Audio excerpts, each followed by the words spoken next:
大家好，我是说话哆嗦又啰嗦，为了记录生活，爱讲故事的李蛋。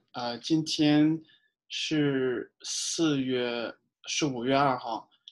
呃，股神沃伦巴菲特会有一场直播，就是关于他的公司 Berkshire Hathaway，第一季度财报的反馈给投资者还有非投资者，会在 Yahoo Finance 上播出。然后现在已经到时间了，是纽约时间的4点45开始播。然后我刚才看了一下，它已经刚开始播。然后现在让我们把注意力转移到股神巴菲特身上。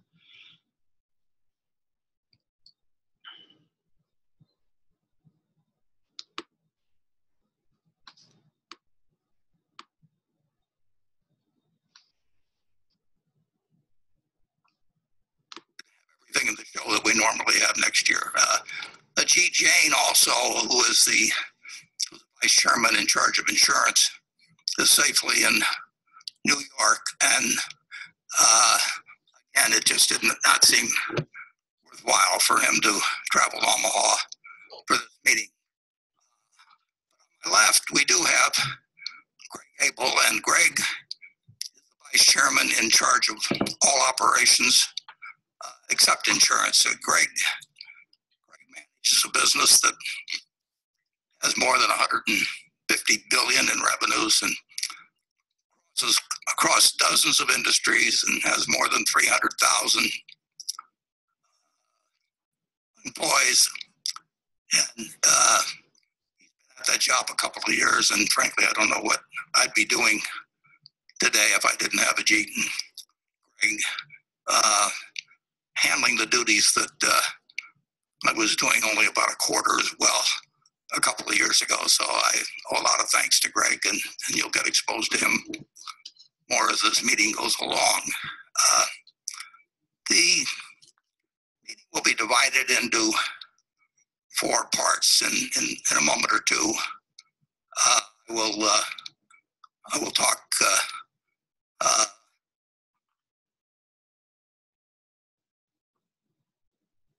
who says you can't teach an old dog a new trick? So we'll see whether you can or not.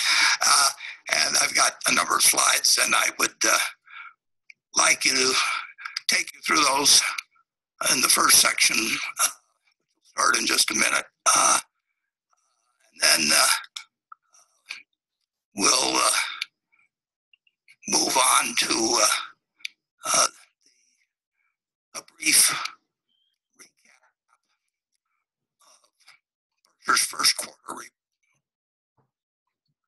results. Now, we put those up in the 10Q, which was posted on the internet on BerkshireHathaway.com this morning, and there's lots and lots of detail in there, so I'm not going to go through that. I'll point out 1 or 2 things that may be of interest to you, and actually I'll talk a little bit about what we did in April, which is something that is new to Berkshire to be that current, but I'll give you that.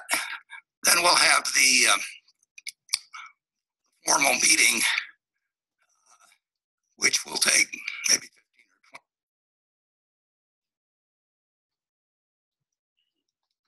20 minutes. From there, we'll go to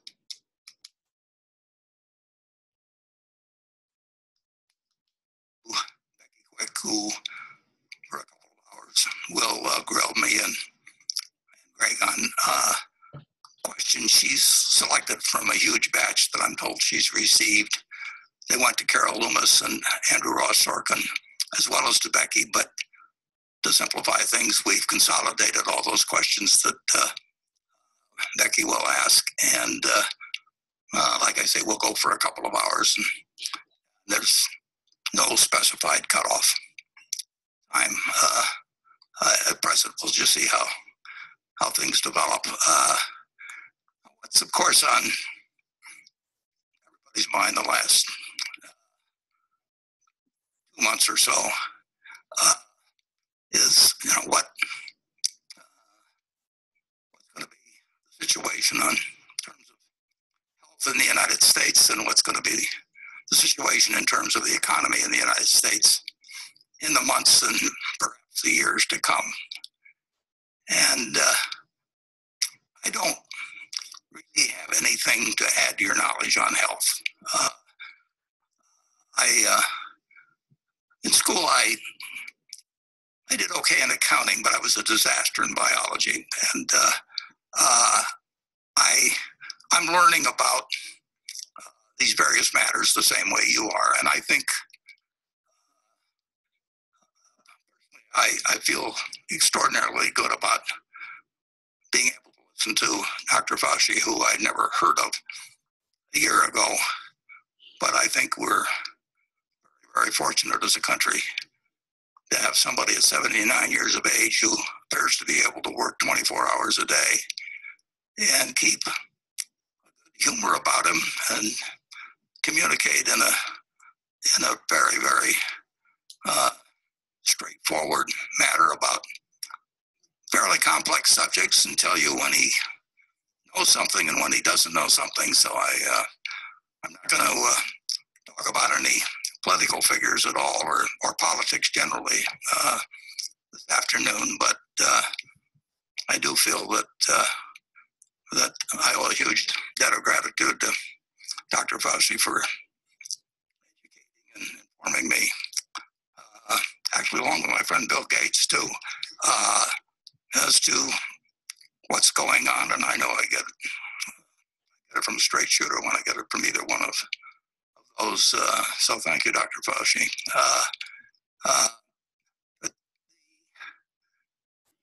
When this hit us, and as I sit here in this auditorium with 17 or 18,000 empty seats, the last time I was here, it was absolutely packed. Was playing Villanova, and there were 17 or 18,000, whatever it holds.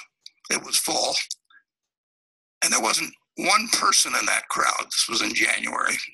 There wasn't one person in that crowd that didn't think that that March Madness wasn't going to occur.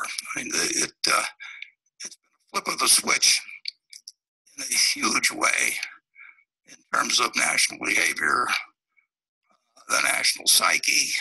It's dramatic.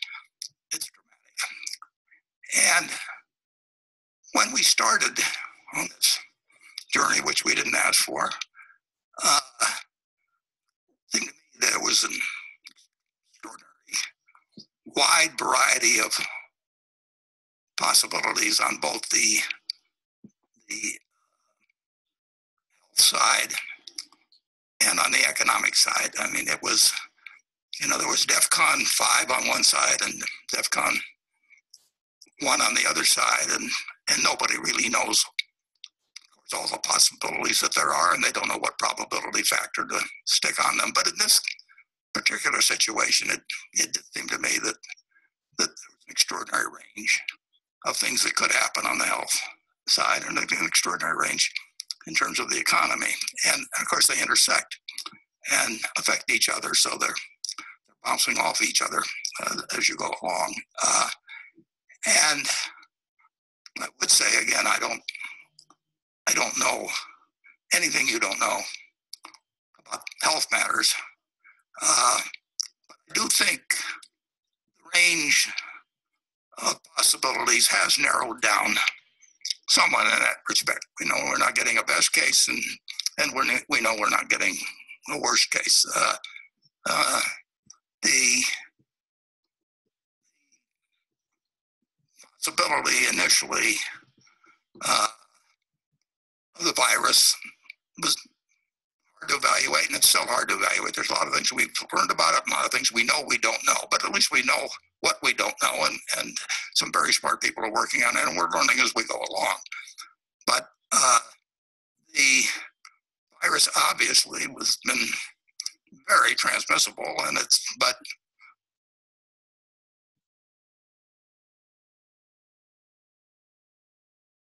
World Herald that you can go to omo.com and look up.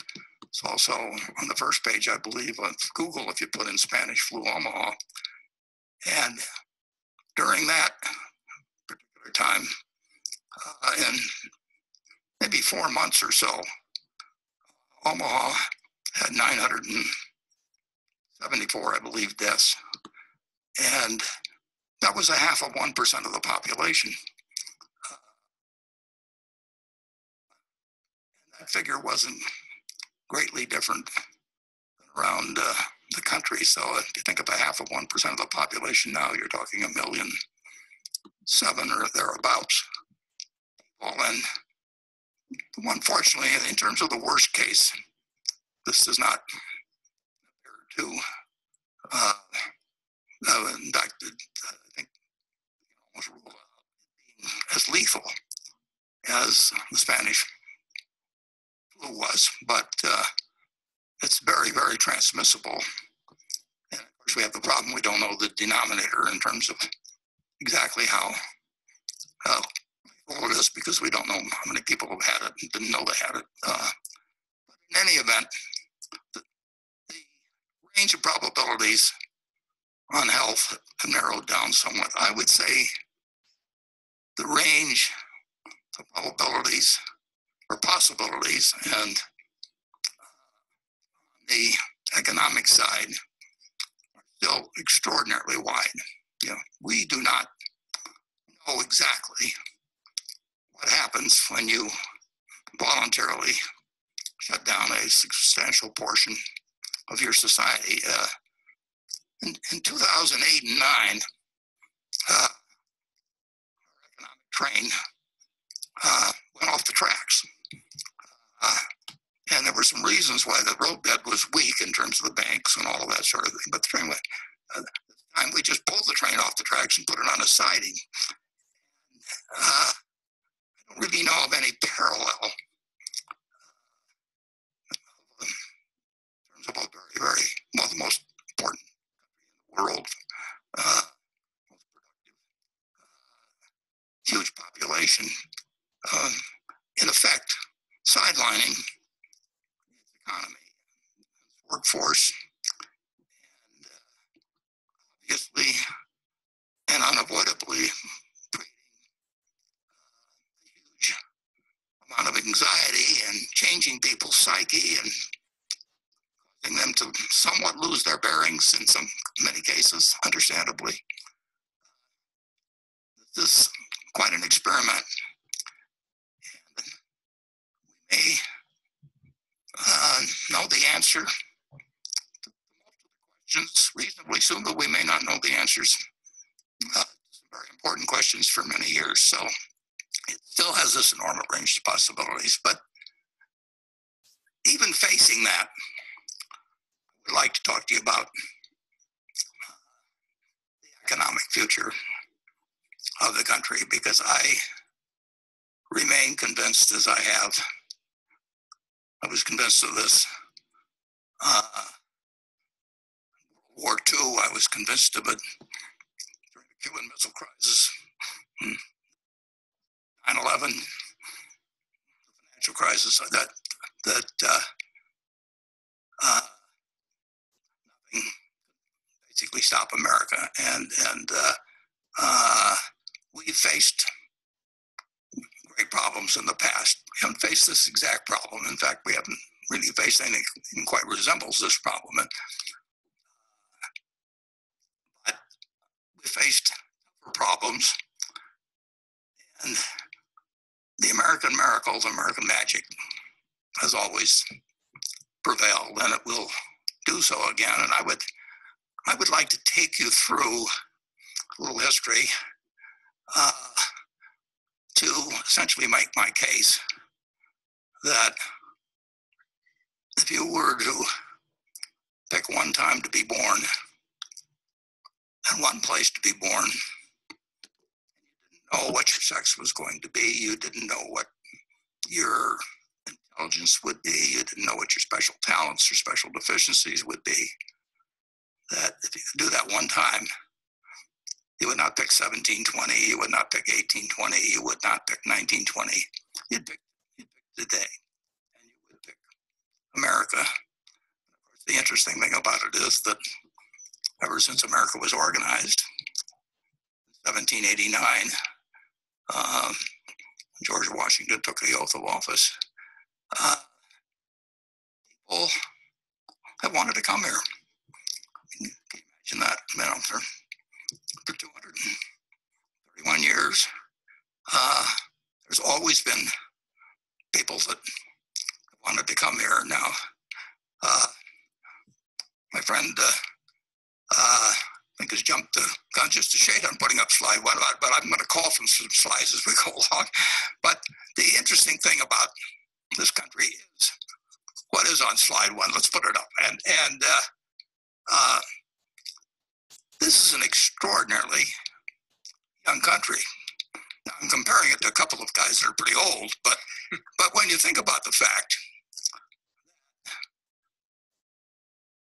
my age, Charlie's age, our life experience, and then we'll throw in this young guy over here, Greg Abel, and if our life experiences combined exceed the life of the United States, we are a very, very young country. What we've accomplished is miraculous. Now just think of this as a little spot in history. And if we'll go to slide 2, I've tried to estimate, well, let's go back and we stay with slide 2, but the population in 1790, we had 3.9 million people here. It's funny, when you look up census figures, you find out that they had a big fire in the Department of Commerce building in 1921, so they lost a lot of the census records. So these are not quite as, there's some things where there's a few gaps, but there were 3.9 million people in the United States. And actually, I've got 0.6 million, it's closer to 0.7 million. There were 700,000 of those people were slaves at the time. But those 3.9 million people were 1/2 of 1% of the population of the planet. And if you'd asked any of those 3.9 million people, any of them, imagine what life would be like 231 years later, even the most optimistic person, they could have been drinking heavily and even had a little pot, and they still could not in their wildest dreams have thought that in 3 lifetimes, Charlie's, mine, and Greg's, that in that period, you would be looking at a country with 200 million vehicles shuffling around its roads. Airplanes, maybe not today so much, but they'll be back again. And they were flying people at 40,000 feet, coast to coast in 5 hours. That great universities would exist in one state after another, great hospital systems, and entertainment would be delivered to people in a way nobody could have dreamt of in 1790. This country in 231 years has exceeded anybody's dreams. I went to the internet and trying to prepare for this, and I tried, if you'll move to the next slide, I tried to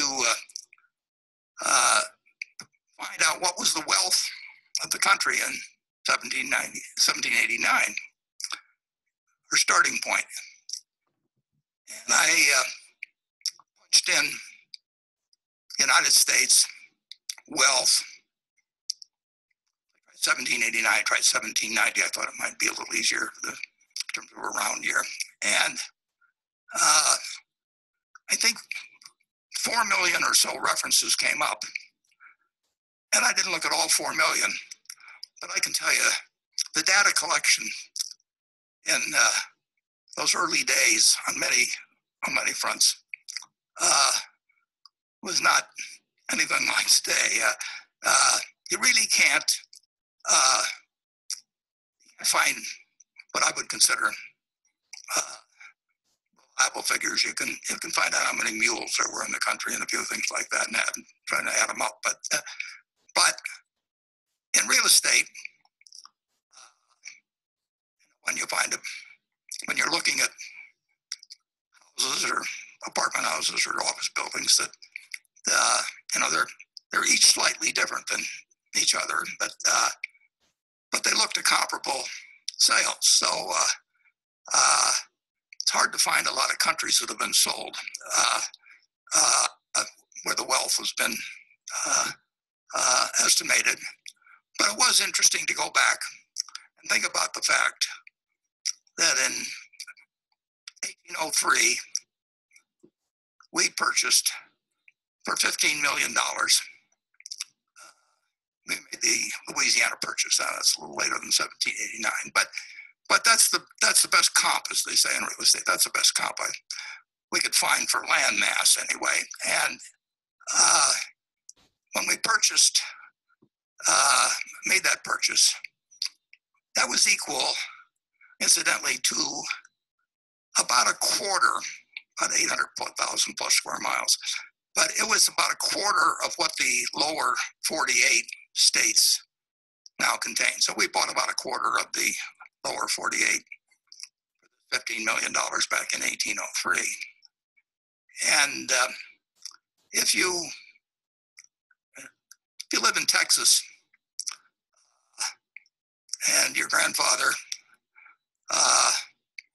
is close to dying, and he calls the grandchildren around him, and in his final words, he always says, "Don't sell the mineral rights."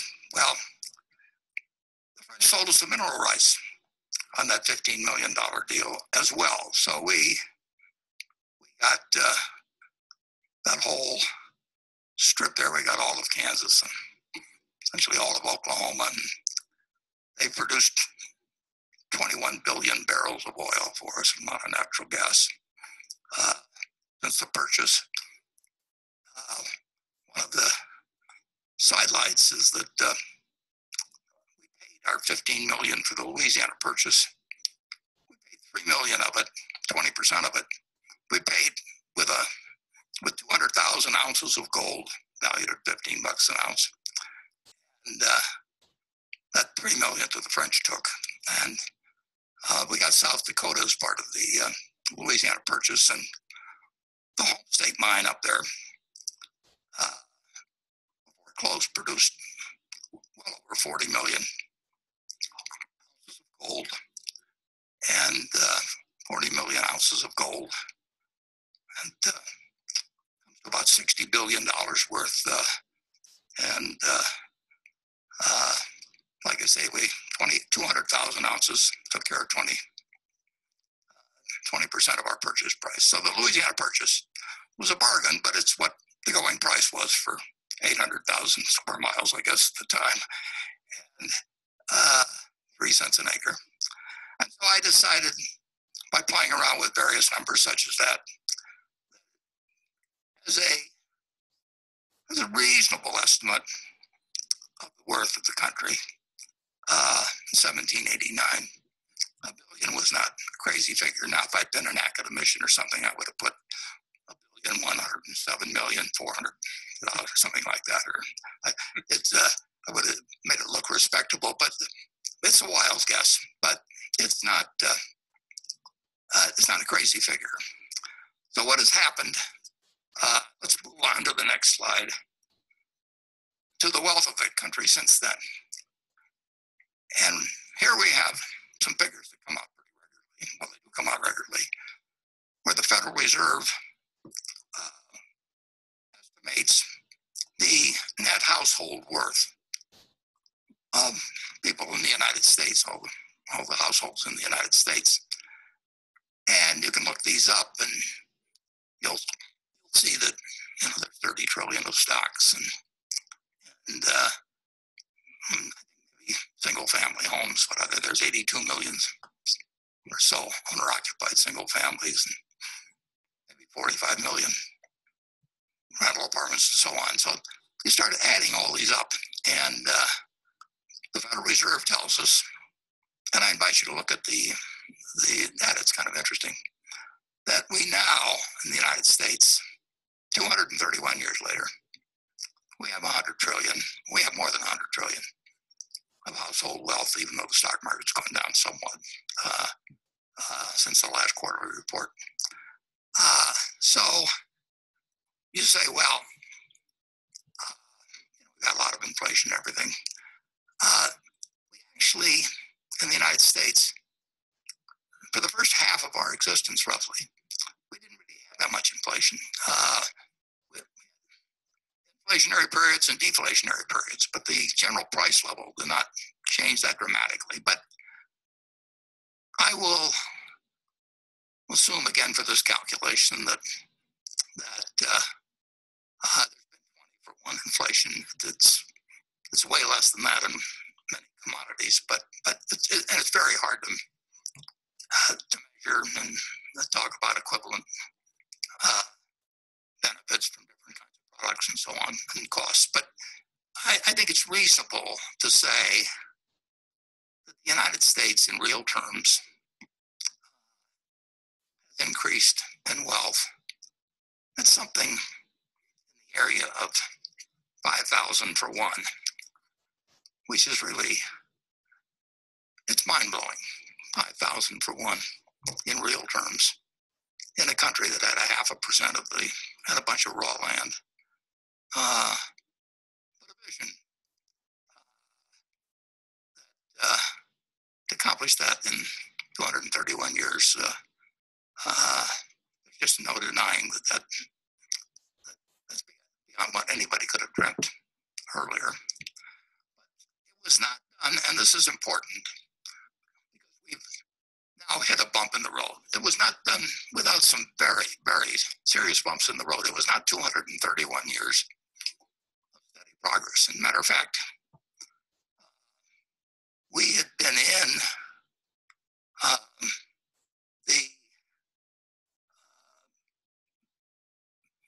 in this birth of this country, we'd been into it 72 years, and if we go to the next slide,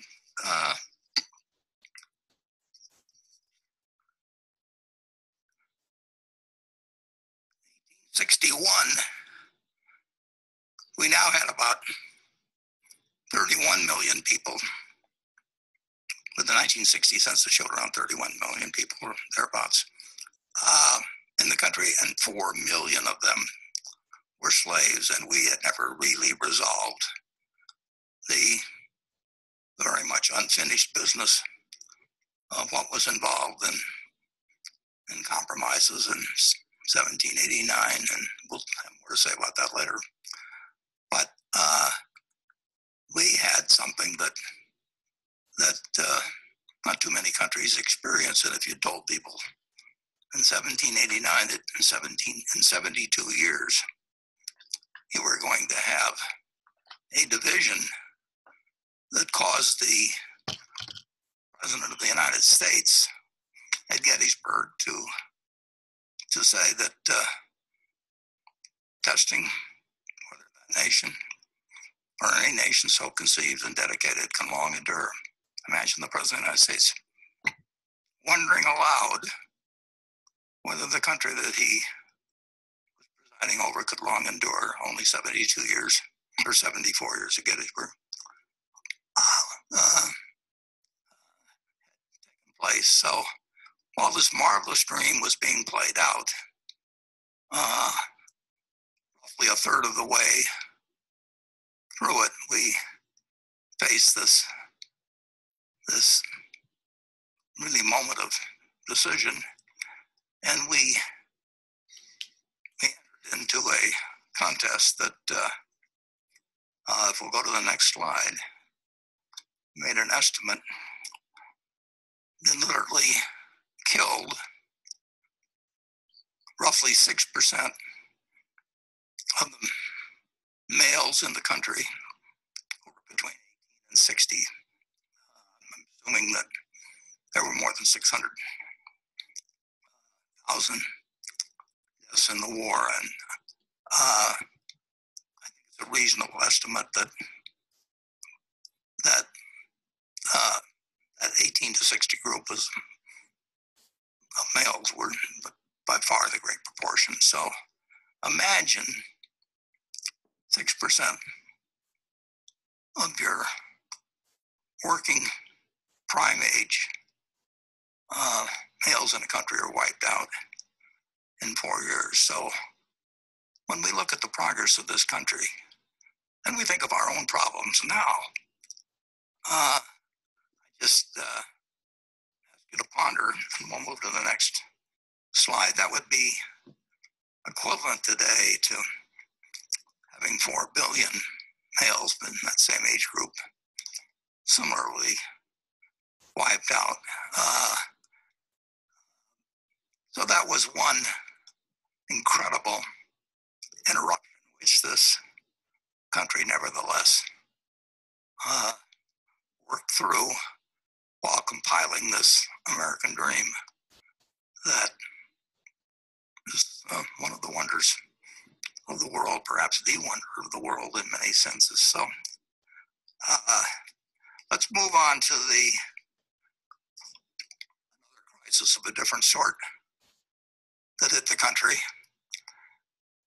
And this, of course, is the 1929 crash, which led to the Great Depression. And here, the Dow Jones average, which we'll use for this, at that time, that's the one everybody paid attention to. Actually, the second most important average at that time, if you look at the papers, was the New York Times average, which has disappeared. And of course, the Standard & Poor's has probably regarded this as a superior yardstick. But the Dow Jones is a perfectly adequate yardstick. And on September 3rd, 1929, the Dow Jones average closed at 381.17, and people were very happy, and buying stocks on margin had worked wonderfully in the roaring 20s. Had a good feeling to it with the auto coming of age and the day of air travel coming along and all kinds of new appliances and the telephone getting wider use. Believe it or not, it hadn't really caught on that much prior thereto, but the movies were coming on. It was a happy place. And then, of course, if we'll move to the next slide, we'll look at what happened in the couple of months after September 3rd. And the Dow Jones average almost got cut in half. And that was pretty impressive until we had this recent situation where in a shorter period of time, we lost about a third. But the crash, and there's a great book about it called The Great Crash by John Kenneth Galbraith. Let me interject one little plug here. There's a small business in Omaha. I hate what this meeting or changing it so dramatically has done to many of the businesses in Omaha, because I think small businesses were the beneficiaries of a really, they got a lot of business for the Berkshire meeting, and they're going to get it in the future, but they suffered during a period like this, and they just had a story about the bookworm. Well, the bookworm, if you buy any books that come out of anything I recommend, think about just putting bookworm in Omaha, and The Great Crash is a wonderful book, and John Galbraith describes it. But I would like to get into a bit of a personal note, which will have some relevance, not too much, but some relevance to the story of the Great Depression, because 1929, my dad, who was 26 years of age then, was employed as a security salesman by a local small bank. And he sold stocks and bonds, but he sold stocks. And when stocks fall 48%, and you were selling them to people a few months ago, you really don't feel like going out and facing those same people. So I think my dad probably, what I like to do is, they say now, shelter in place, which means stay at home. And there really wasn't that much in our house. We just had a small yard. It was wintertime anyway. My dad around the yard anyway, and there really wasn't, television wasn't there, and he and my mother got along very well. So under those conditions, if you'll turn to the next slide, I was born about 9 months later. So but at that time, I was actually born on August 30th, but the stock market was closed that day, and so I'm using the previous day figures. But I didn't notice at the time that the market was closed, but the stock market had actually recovered over 20% during that 9.5 month period or thereabouts. People did not think in the fall of 1930, they did not think they were in a Great Depression. They thought it was a recession, very much like had occurred a dozen times, although not always when stock markets were important. But we'd had many recessions in the United States over the time, and this did not look like it was something dramatically out of the ordinary. But for a while, actually for about 10 days after my birth, that view held on, and the stock market actually managed to go up all of 1 or 2% there in those 10 days. That's the last day. Well, from that point, you'll turn to the next slide. The stock market went from a level of 240 to 41, which was a noticeable decline, because if somebody had given me $1,000 on the day I was born and I'd bought stocks with it and bought the Dow average, my $1,000 would have become $170 in less than 2 years. And that is something that none of us here have ever experienced. That we may have had it with one stock occasionally, but in terms of having a broad range of America marked down 83% in 2 years, and marked down 89% of the peak, September 3rd, 1929, was extraordinary. And in that intervening period, less than 1 year after I was born, just slightly less than 1 year, my dad went to the bank where he worked and had his account, and of course, the bank had a sign on it closed, and so he had no job. And he had 2 kids at that point, and his father had a grocery store, but Charlie and I both worked for my grandfather. Charlie worked there in 1940. I worked there in 1941, so we didn't know each other. But my grandfather said to my father that, don't worry about your groceries, Howard. He says, I'll just let your bill run. That was my grandfather. Not exactly. He cared about his family, but he wasn't going to go crazy. One of the things as I look back on that period, I don't think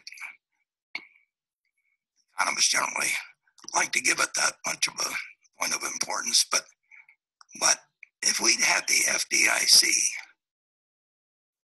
years earlier, the FDIC started on January 1st, 1934. It was part of the sweeping legislation that took place when Roosevelt came in. But if we'd had the FDIC, we would have had a much, much different experience, I believe, in the Great Depression. People went on smooth holiday, and there's all kinds of things, and the margin requirements in 29, and all of those things entered into creating recession. But if you have over 4,000 banks, that's 4,000 local experiences where people save and save and save and put their money away, and then someday they reach for it and it's gone. And that happens, in all 48 states, and it happens to your neighbors, and it happens to your relatives.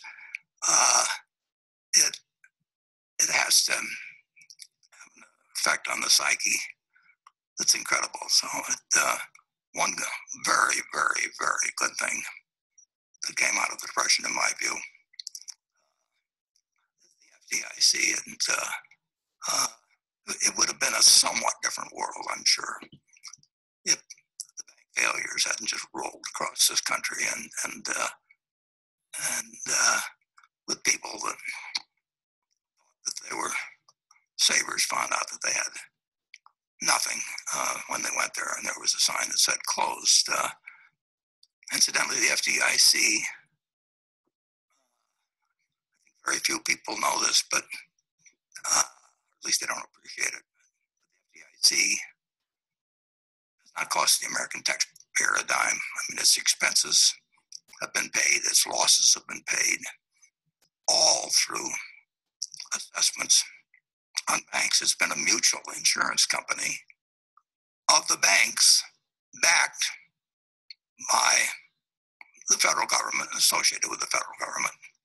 But now it holds $100 billion, and that consists of premiums that were paid in and investment income on the premiums, less the expenses and paying of all the losses. And think of the incredible amount of peace of mind that's given to people that were not similarly situated in when the Great Depression hit. So the Great Depression went on, and it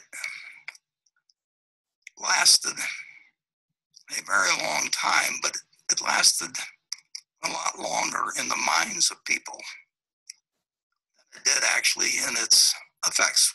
World War II came along, and on sort of an involuntary manner, we adopted Keynesianism. We started running fiscal deficits, of course, that were absolutely huge, and took our debt up to a percentage of GDP, which we've never reached, had never reached before, and never have reached since. So we had an enormous economic recovery, but the minds of people had been so scarred, the memories. Parents told their children, 1929 became a symbol in people's minds. I mean, if you said 1929, it was like saying 1776 or 1492. I mean, everybody knew exactly what you were talking about, and it affected stock prices in a rather remarkable way, to the point, if you'll change to the next slide,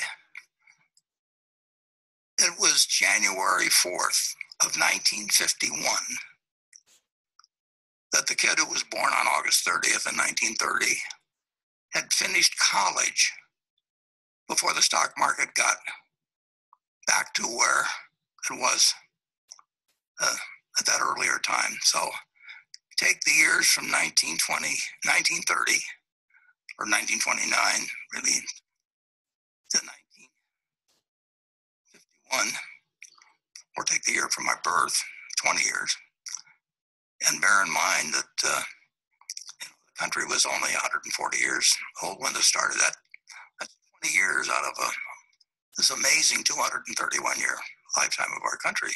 That was flat out, a time of, for a long time, of no economic growth and no feeling by people in terms about the wealth of the country, about what the American economy was worth, what all these corporations that were doing far, far, far better than they were long ago. But it took all of that time restore in the market a price level that was equal to what it was when I was born 20 years earlier. So if you think about the fact that we're enduring a few months, and we'll endure many more months, but and we don't know how it comes out. People in the 30s didn't know how it was going to come out, but they endured, persevered, prospered, and the American miracle continued. It's interesting in that I actually don't have a slide for the next one, because last night I was thinking, after all the slides had been prepared, actually thinking about this a little bit, and I remembered that at the start of 1954, the stock market the Dow was only at about 280. I remember 1954 because it was the best year I ever had in the stock market, and the Dow went from essentially what, 280 or thereabouts at the start of the year to a little over 400 at the end of the year. And when it went to 400, as soon as when it crossed 381, that famous figure from 1929, when it went to 400, this will be hard for some of you to believe, but everybody wondered, is this 1929 all over again? And that seems a little far-fetched, because it was a different country in 1954. But that was the common question, and it actually achieved, it achieved such a level of worry about whether we were about to jump off another cliff, just because the 381 of 1929 had been exceeded, that they held Senator Bill Fulbright of Arkansas, who became very famous later in terms of the Foreign Relations Committee, but he headed the Senate Banking Committee, and he called a special investigation, and he called it the stock market study. But it really, if you read through it, he really was questioning whether we had built another house of cards again. And on his committee, it's interesting to see the Senate Finance Committee. One of the members was Prescott Bush, the father of George H.W. Bush, grandfather of George W. Bush, and had some illustrious names. This committee, in March of 1955, with the Dow at 405, assembled 20 of the best minds in the United States to testify as to whether we were going crazy again, because the market was at 400, the Dow was at 400. We'd gotten in this incredible trouble before, but that was the mindset of the country. It's incredible. We didn't really believe America was what it was. And my boss, the reason I'm familiar with this 1,000-page book that I have here, I found it last night in the library and everything, was that I was working in New York for one of the 20 people that was called down to testify before Senator Fulbright. And he testified right before Bill Martin, who was running the Federal Reserve, testified, and right after General Wood, who was running Sears, testified. Sears was very, very important then. And Bill Martin, of course, is the fellow that was running chairman in the history of the Fed, and he's the one that gave the famous quote about the function of the Fed was to take away the punch bowls just when the party started to get really warmed up. But Ben Graham, my boss, sent me over to the public library in New York and to gather some information for him. something you could do in 5 minutes with a computer now, and I dug out something, and he went to testify, and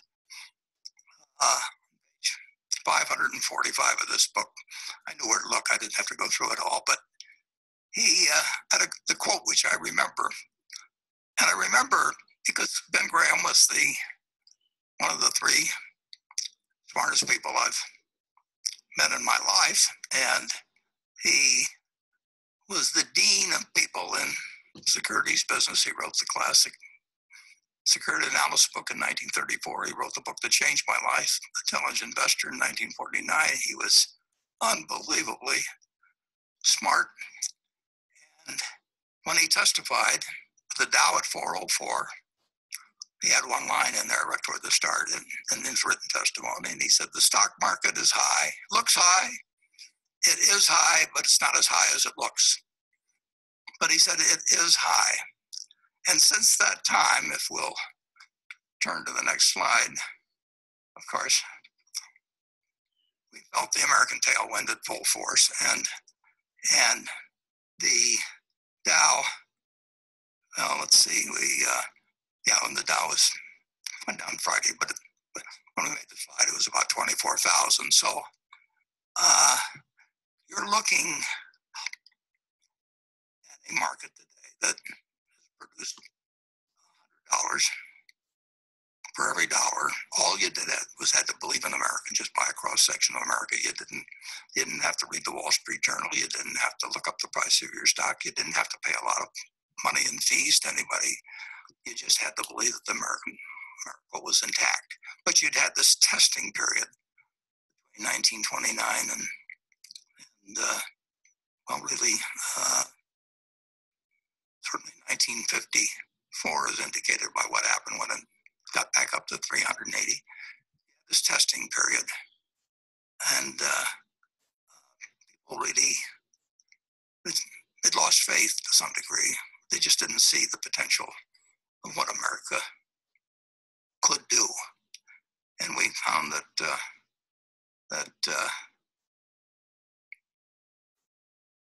nothing can stop America when you get right down to it. And it's been true all along. It may have been interrupted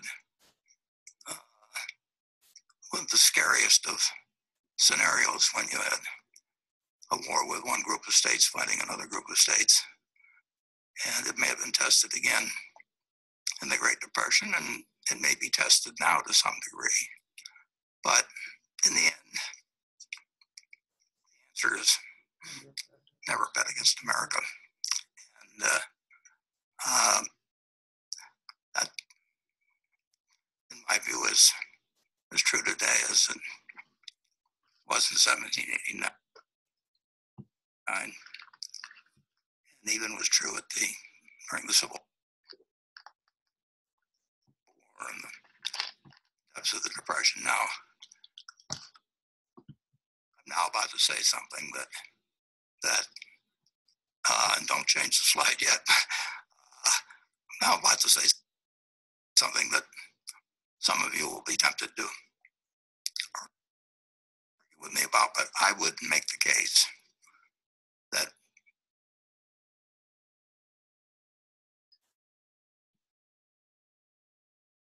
it will be, but we have gone dramatically in the right direction. It's interesting. We said in 1776, we hold these truths to be self-evident that all men are created equal, endowed by their creator with certain unalienable rights. Among these are life, liberty, and pursuit of happiness. And yet, 14 years later, a year after we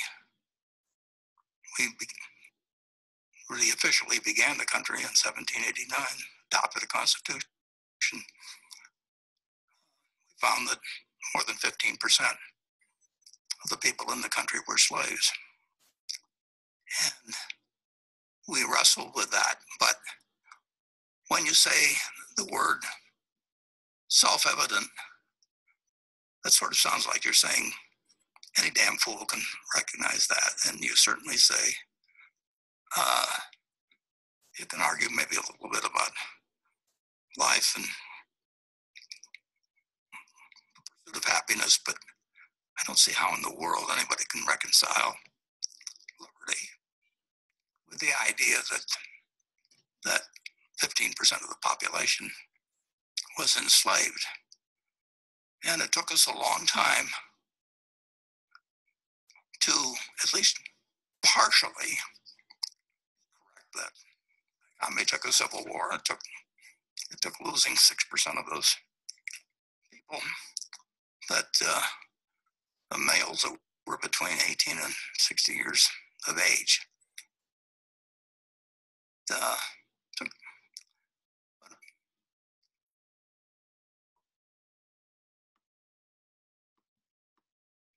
We've moved in the right direction. Got a long ways to go, but we've moved in the right direction now. In addition, going back again to that 1776 statement that all men are created equal and endowed by their creator, etc.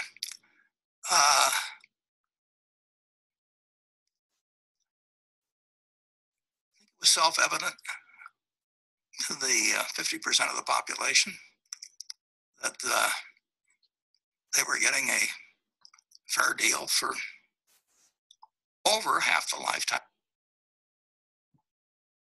of the country. It took 131 years of our country's 231 years. It took 131 years until women were guaranteed the right to vote for our country's leaders.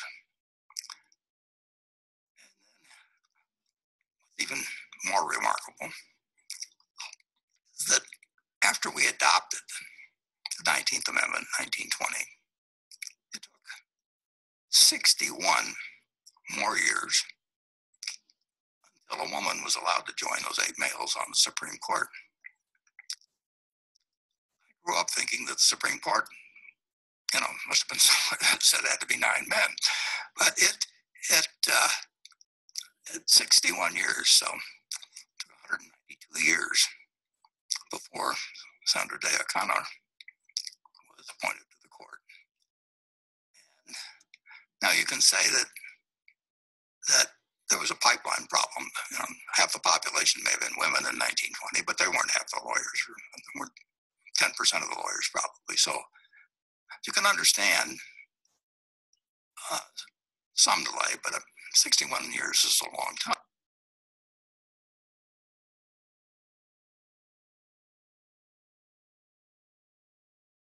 But I think it does give meaning to the fact that we are a better society with a lot of room to go.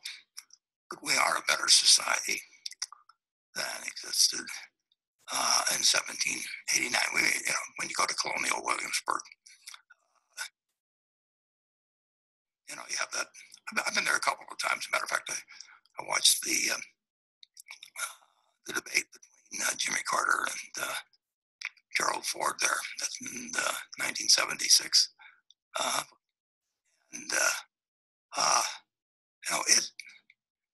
It was not a great time to be black. It was not a great time to be a woman. And both of those categories still certainly got potential for significant improvement in terms of fulfilling that pledge made in 1776 about how we believe that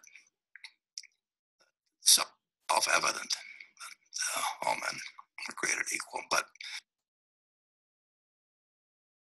we have made progress. We are a better society, and we will, as the years go by. If you'll move to the next slide, and I believe that, and I think, let's see if I can get these slides in the proper order here. I believe that when you get through evaluating all of the qualitative facts, what we have done toward meeting the aspirations of what we wrote in 1776. What we wrote in 1776 wasn't a fact, but it was an aspirational document, and we have worked toward those aspirations, and we have a long way to go, but I'll repeat, if you move to the next slide, that never, never bet against America.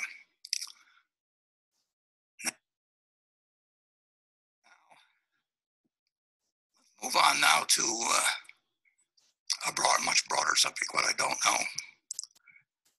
And I don't know, and perhaps with a bias, I don't believe anybody knows what the market is going to do tomorrow, next week, next month, next year. I know America is going to move forward over time, but I don't know for sure. And we learned this on September 10th, 2001, and we learned it a few months ago in terms of the virus.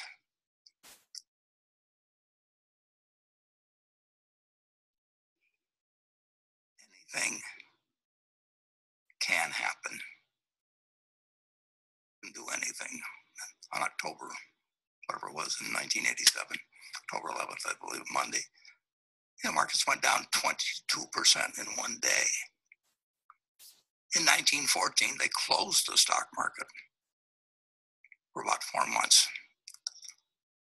After 9/11, closed the market for 4 days. We hustled to get it going again, but nobody knows what's going to happen tomorrow. So when you bet, I tell you to bet on America, and I tell you that that's what's really gotten me through ever since I bought my first stock when I was 11. I mean, I caught a huge tailwind in America, but it wasn't going to blow in my direction every single day, and you don't know what's going to happen tomorrow. And I would like to, in the context of the present news, point out something you may find that kind of interesting. Go to YouTube. You'll find on June 17th of 2015, 4+ years ago, you'll find Sam Nunn, who's one of the people I admire the most in the United States, in the world, enormous patriot, tremendous senator. And, he's carried on thankless work since leaving the Senate, and I'd say heading something called the Nuclear Threat Initiative, which most of you haven't heard of, but have been slightly involved in it. Sam Nunn founded that. And the Nuclear Threat Initiative is simply organizations devoted to trying to reduce the chances of something of a nuclear, chemical, biological, and now cyber nature from either malevolent or accidental or whatever it may be, from causing deaths to millions of Americans. And among the things that Sam co-founded it, and but he's been the heart and soul of the organization subsequently, and they talked about, worried about pandemics along with the nuclear.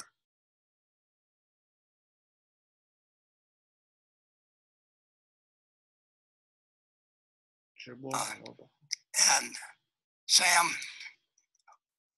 appeared on this YouTube presentation, and I'm sure he's been on many others. I just happened to look this one up, and talked about the dangers of a pandemic, and anybody should listen to Sam on any time he talks.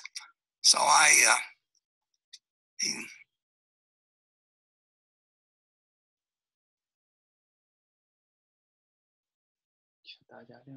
said at that time, germs don't have borders, which we certainly learned in the last couple of months. And when I clicked on YouTube, if you'll go to the next, I found out that recently it had 831 views, and this was only a few days ago. I looked it up, and maybe whether most of those views have just been the last few days because of the last few months, I should say, because of the interest in pandemics. But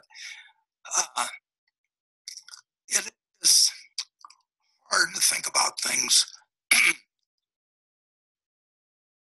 that haven't happened yet. And so we can experience, when something like the current pandemic happens, it's just hard to factor that in, and that's why you never want to use money, and at least in my view, in margin to buy into investments. We run Berkshire that way. We run it so that we literally try to think of the worst case. Not only just one thing going wrong, but other things going wrong at the same time.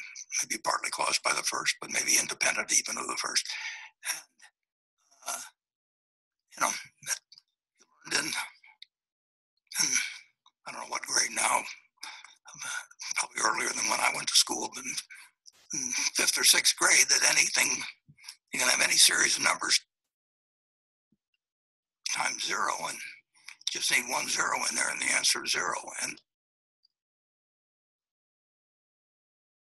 large 300-page, got it right here, book was brought out, and Johns Hopkins,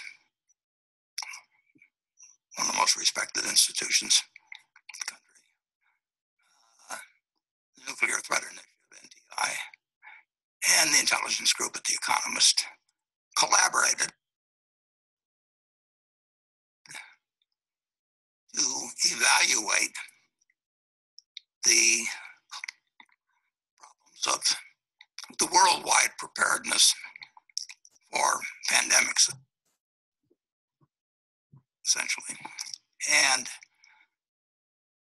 I think in November, Sam came out to see me with Ernie,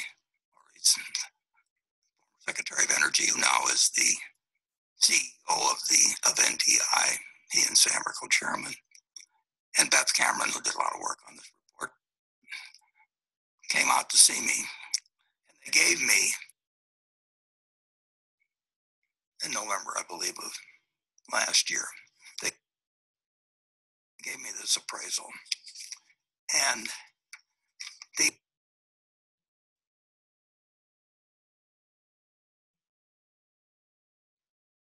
opening line, if you'll turn the page, this is the opening line of this 300-page tome. Biological threats, natural, intentional, or accidental, in any country can pose risk to global health, international security, and the worldwide economy. And this book was prepared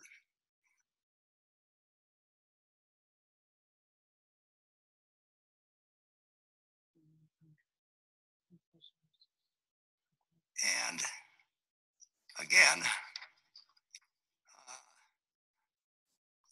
Sam, we'll turn to the next page. Sam and the others went on YouTube on October 24th, 2019, and they have racked up, as of a couple days ago, 1,498 views. Now, my friend Bill Gates was delivering the same warning at a TED Talk some years back, and he's got a lot more views, but it just says something about the fact that you're going to get bolts from the blue, and you can read papers about them, and you can talk about what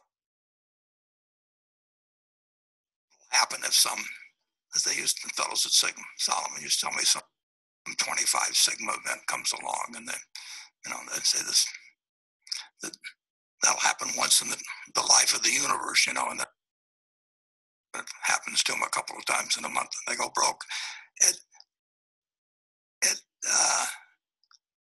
You just don't know what's going to happen.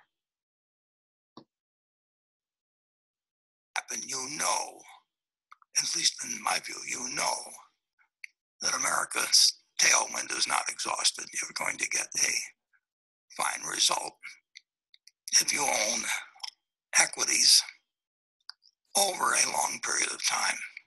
And the idea that equities will not produce better results than the 30-year Treasury bond, which yields 1.25% now.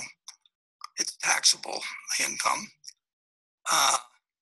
It's the aim of the Federal Reserve to have 2% a year inflation. Equities are going to outperform that bond. They're going to outperform Treasury bills. They're out.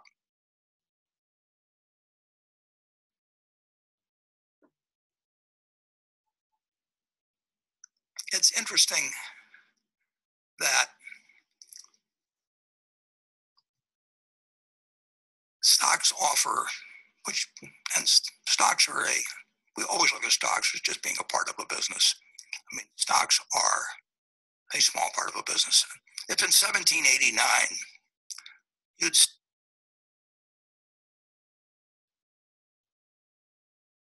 saved a small amount of money, and it wasn't easy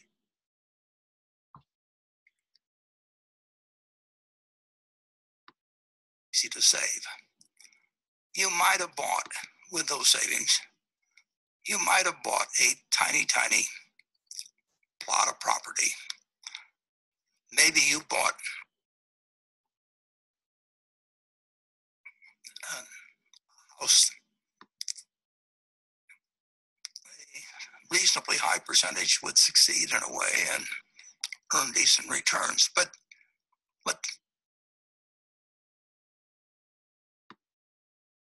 those are the choices you might have had to do with savings.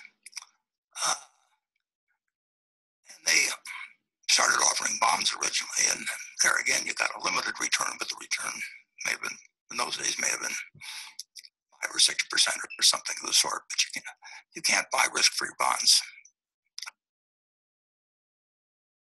I mean, the yardstick for me is always the U.S. Treasury, and when somebody offers you quite a bit more than the U.S. Treasury, there's usually a reason. There's more risk. But going back to stocks, people bring the attitude to them too often that because they are liquid and quoted minute by minute, that it's important that you develop an opinion on them minute by minute. Now, that's really foolish when you think about it. And that's something Graham taught me in 1949. I mean, that single thought. Stocks were parts of businesses and not just little things that moved around. Charts were very popular in those days, and whatever it may be. Imagine for a moment you decided to invest money now, and you bought a farm. And the farmland around here, let's say you bought 160.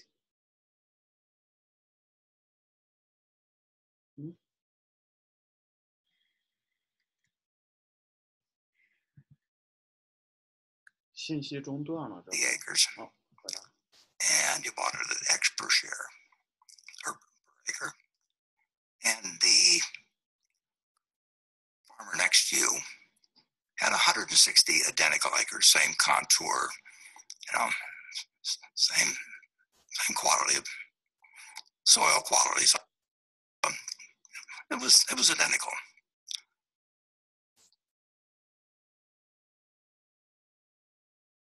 And that farmer next door to you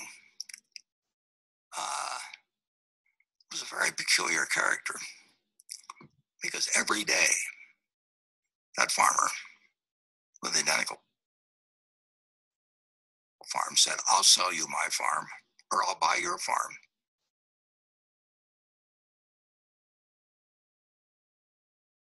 At a certain price, which he would name. Now, that's a very obliging neighbor. But just imagine if you had a farmer doing that. When you bought the farm, you looked at what the farm would produce. That was what went through your mind. You were saying to yourself, I'm paying X dollars per acre. I think I'll get so many bushels of corn or soybeans on average. Some years good, some years bad. Some years the price will be good, some years the price will be bad, etc. But you think about the potential of the farm. And now you get this idiot that buys a farm next to you, and on top of that, he's sort of a manic depressive and drinks. Maybe he smokes a little pot. So his numbers just go all over the place. Now, the only thing you have to do is to remember that this guy next door is there to serve you and not to instruct you. You bought the farm because you thought the farm was had the potential. You don't really need a quote on it. If you bought in with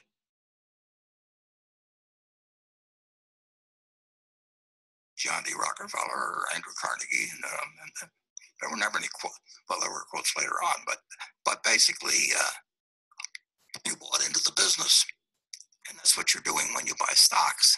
But you get this added advantage that you do have this neighbor who you're not obliged to listen to at all, who is going to give you a price every day, and he's going to have his ups and downs, and maybe he'll name a silly price.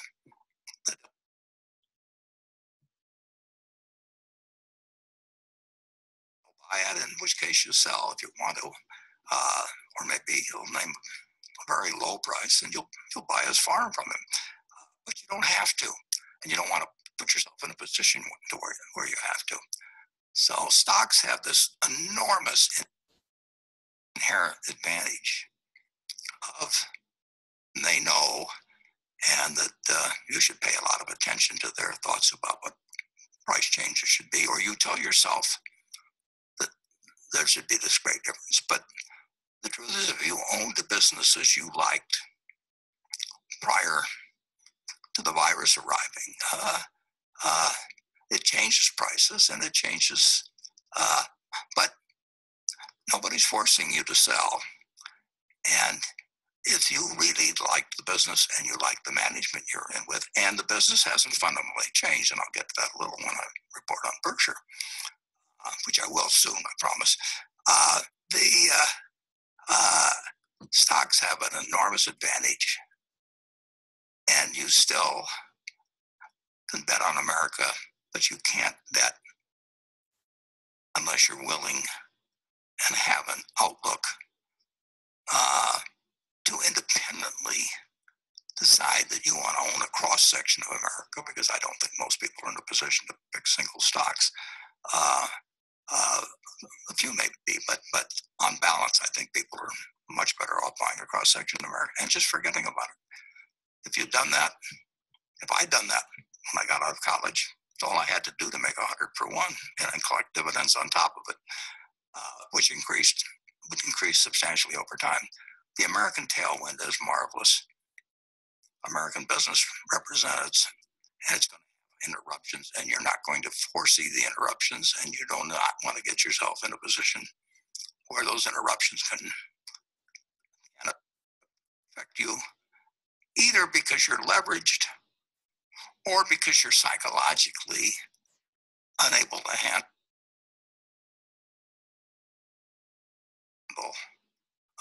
looking at a bunch of numbers. If you really had a farm, and you had this neighbor, and one day he offered you $2,000 an acre, and the next day he offers you $1,200 an acre, and maybe the day after that he offers you $800 an acre,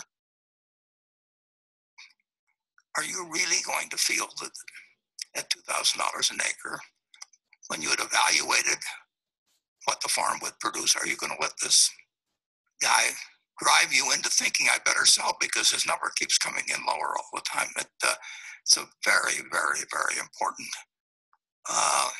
matter to bring the right psychological approach to owning common stocks. But I will tell you, if you bet on America, sustain that position for decades, you're going to do better than, in my view, far better than owning Treasury securities, or far better than following people who tell you that what the farmer's going to yell out next. There's huge amounts of money that people pay for advice they really don't need, and for advice where the person giving it can be very well meaning in it and believe their own line. But the truth is that you can't deliver superior results to everybody by just having them trade around a business. If you bought into a business, it's going to deliver what the business produces, and the idea that you can outsmart the person next to you, or that the person advising you can outsmart the person sitting next to you is really the wrong approach. So find businesses, get a cross section. In my view, for most people, the best thing to do is to own the S&P 500 index fund. People will try and sell you other things because there's more money in it for them if they do. And I'm not saying that that's a conscious on their part. Most good salespeople believe their own baloney. I mean, that's part of being a good salesperson, and I'm sure I've done plenty of that in my life too. But it's very human. If you keep repeating something, often that's what lawyers get. The witnesses keep saying things over and over again. That at the time they get on the witness stand, they'll believe it, whether it was true in the first place or not. But you are dealing with something fundamentally advantageous, in my view, in owning common stocks. I will bet on America the rest of my life, and I hope my successors at Berkshire do it. Now, we do it in two different ways. We do it by buying entire businesses, and we buy parts of businesses. And I would like to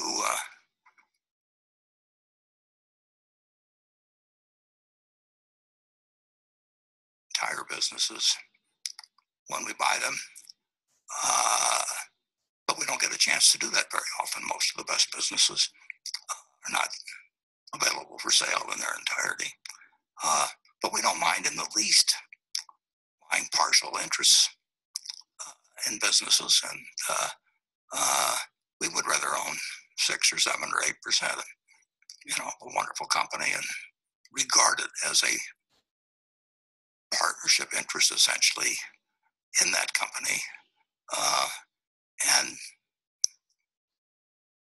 an opportunity to do that through marketable securities, and sometimes we get more opportunities than others. And with that, I hope I've convinced you to bet on America. I'm not saying that this is the right time to buy stocks. If you mean by right that they're going to go up instead of down, I don't know where they're going to go in the next day or week or month or year. I hope I know enough to know.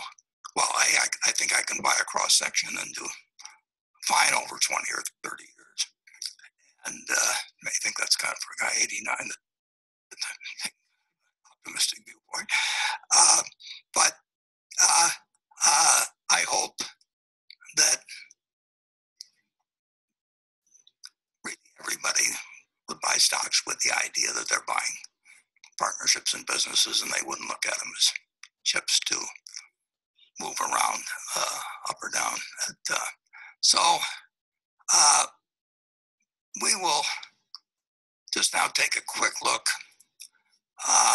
And I see we've got Becky's email address. So if you have questions on what I've said or other things, you can email these questions, and she is back there, probably sort of a madhouse trying to handle questions coming in and pick out the one she's going to prioritize. But feel free to anything I've talked about so far to send along to her, and we'll keep her address up when I later hold the formal part of the meeting too. Very briefly, in terms of Berkshire in the first quarter, you'll put up. Do we have the slides on that? There we are.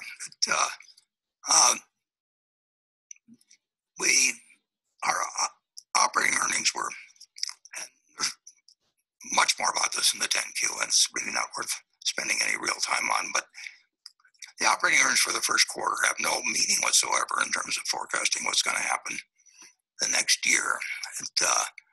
And I don't know the consequences of shutting down the American economy. I know eventually it will work, whatever we do. We may make mistakes. We will make mistakes, and I'm not, during this talk and later on, I'm not going to be second guessing people on this, because nobody knows for sure what any alternative action would produce or anything of the sort. But what we do know is that for some period, certainly during the balance of the year, but it could go on a considerable period of time, who knows. But our operating earnings will be less, considerably less than if the virus hadn't come along. I mean, it hurts some of our businesses a lot.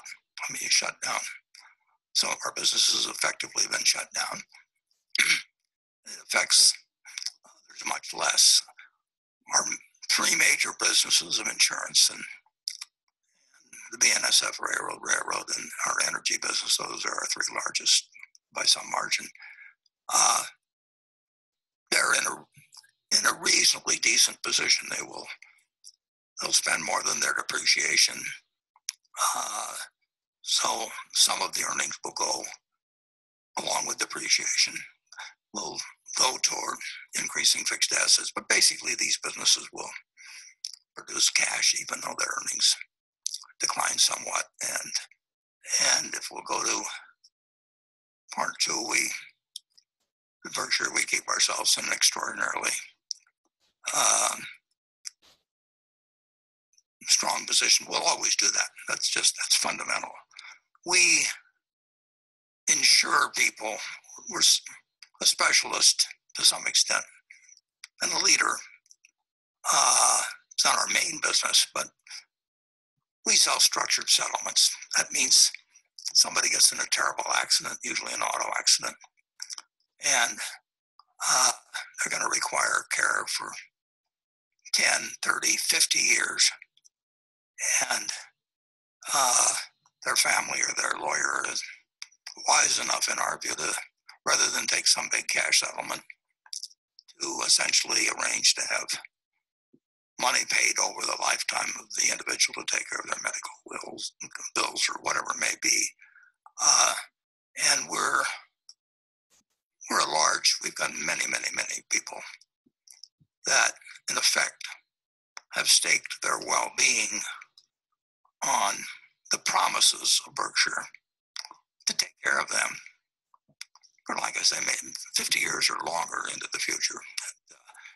I would never take real chances with money of other people's money under any circumstances. Both Charlie and I come from a background where we ran partnerships. I started mine in 1956 for really 7, either actual family members or the equivalent. And Charlie did the same thing 6 years later. And we never, neither one of us, I think, I know I didn't, I'm virtually certain the same is true of Charlie, neither one of us ever had a single institution investment with us. I mean, every single bit of money we managed for other people was from individuals, people with faces attached to them,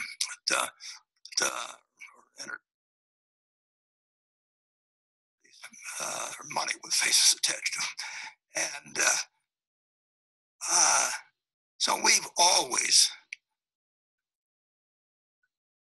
felt that our job is basically that of a trustee, and hopefully a reasonably smart trustee in terms of what we were trying to accomplish. But the trustee aspect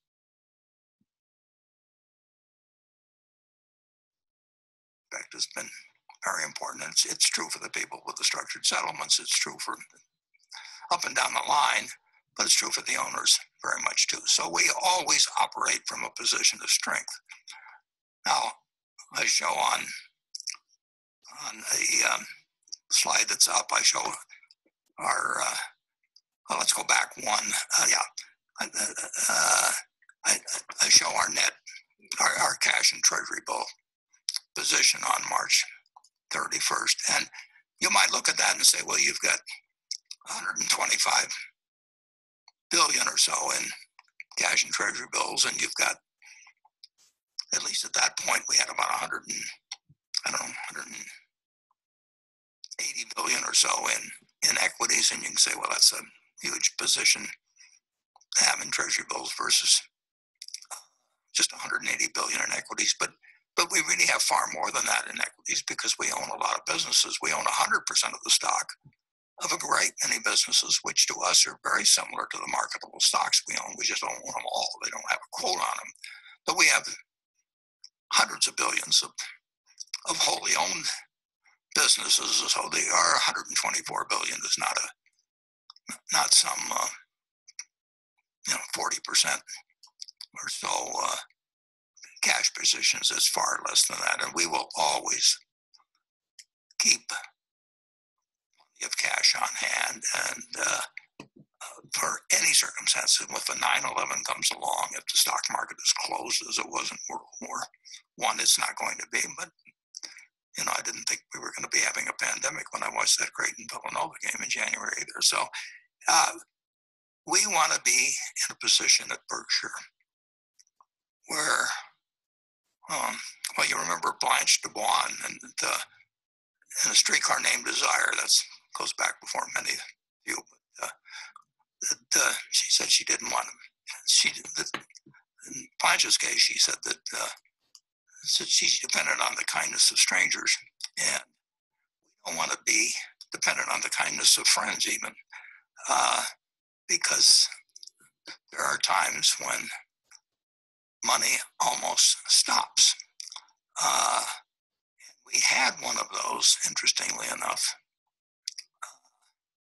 We had it, of course, in 2008 and 9, but right around the day or two leading up to March 23rd, we came very close, but fortunately we had a Federal Reserve that knew what to do. But money was, investment grade companies were essentially going to be frozen out of the market. CFOs all over the country have been taught to sort of maximize returns on equity capital, so they financed themselves to some extent through commercial paper, because that was very cheap and it was backed up by bank lines and all of that. And they let the debt creep up quite a bit of many companies, and then of course they got the hell scared out of them by what was happening in markets, particularly the equity markets. And so they rushed to draw down lines of credit, and that surprised the people who had extended those lines of credit. They got very nervous. And the capacity of Wall Street to absorb a rush to liquidity that was taking place in March was strained to the limit, to the point where the Federal Reserve, observing these markets, decided they had to move in a very big way. We got to the point where the U.S. Treasury market, the deepest of all markets, got somewhat disorganized. And when that happens, believe me, every bank and CFO in the country knows it, and they react with fear, and fear is the most contagious disease you can imagine. It makes the virus look like a tiger. And we came very close to having a total freeze credit to the largest companies in the world who were depending on it. And to the great credit of Jay Powell, I've always had Paul Volcker up on a special place, special pedestal in terms of Federal Reserve chairman. Over the years, we've had a lot of very good Fed chairman, but Paul Volcker, I had him at the top of the list, and I'll recommend another book. Paul Volcker died about a year, I don't know, less than maybe a year ago or a little less, but not much before he died, he wrote a book called Keeping at It. And all my friends with the bookworm, I think you'll enjoy reading that book. Paul Volcker was a giant. In many ways, he was a big guy, too. Jay Powell couldn't see more in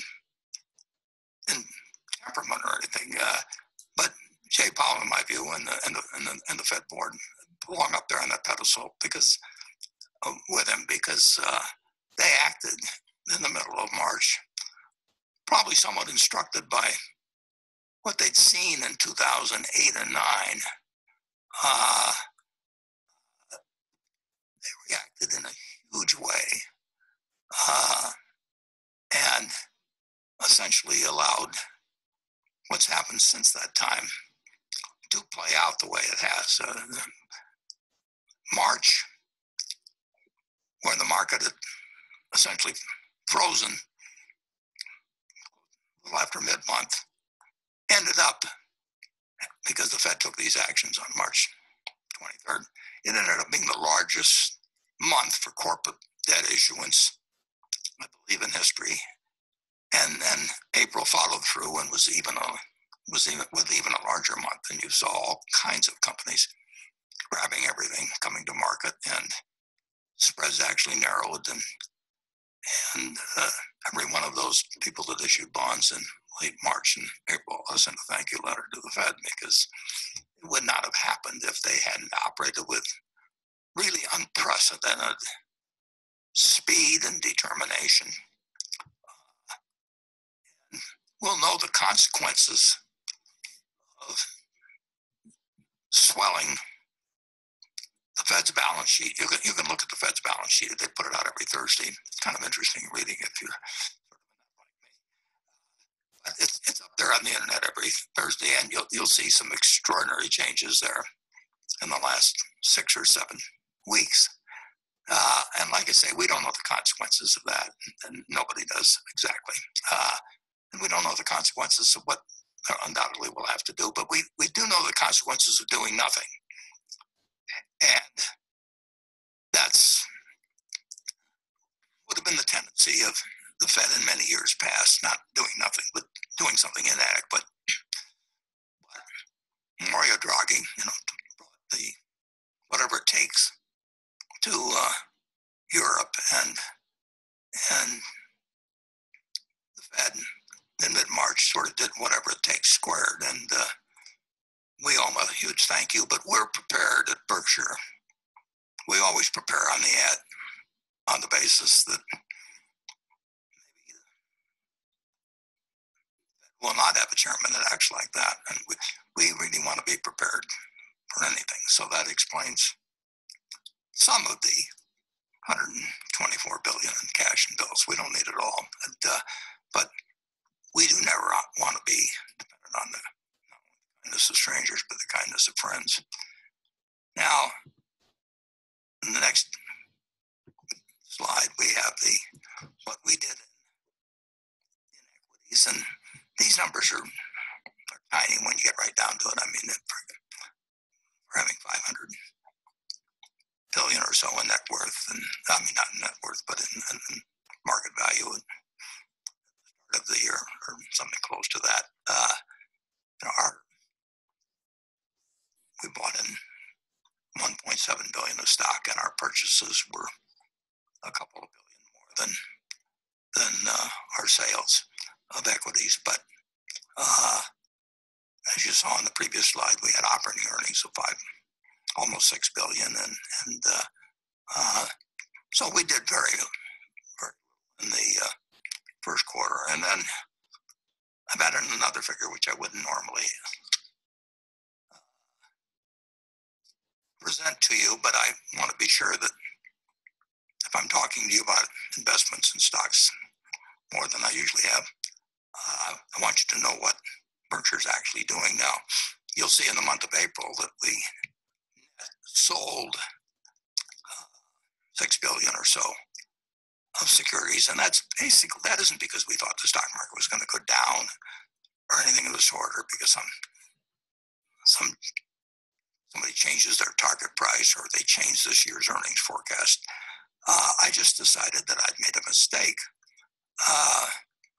in evaluating as an understandable mistake. It was a probability weighted decision when we bought that we were getting an attractive amount for our money when investing across the airlines business. So we bought roughly 10% of the 4 largest airlines, and we probably, not 100% of what we didn't make, but we probably paid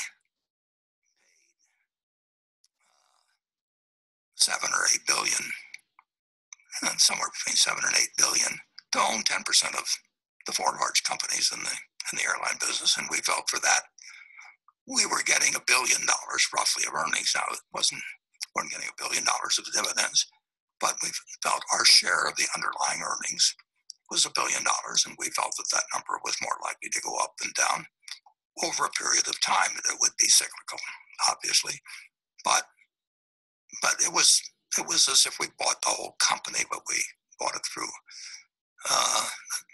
the New York Stock Exchange, and we could only effectively buy 10% roughly of the 4, and we treated mentally exactly as if we were buying a business, and it turned out I was wrong about that business because of something that was not in any way the fault of 4 excellent CEOs. I mean, believe me, no joy being a CEO of an airline, but the companies we bought were well managed. They did a lot of things right. It's a very, very, very difficult business because you're dealing with millions of people every day, and if something goes wrong for 1% of them, they are very unhappy. So I don't envy anybody the job of being CEO of an airline, but I particularly don't enjoy them being in a period like this where essentially nobody, and people have been told basically not to fly. I've been told not to fly for a while. I'm looking forward to flying. I may not fly commercial, but that's another question. But the airline business, and I may be wrong, and I hope I'm wrong, but I think it changed in a very major way, and it's obviously changed in the fact that their 4 companies are each going to borrow, perhaps an average of at least 10 or 12 billion each. Well, you have to pay that back out of earnings over some period of time. I mean, you're 10 or 12 billion dollars worse off if that happens. And of course, in some cases, they're having to sell stock or sell the right to buy a stock at these prices, and that takes away from the upside down.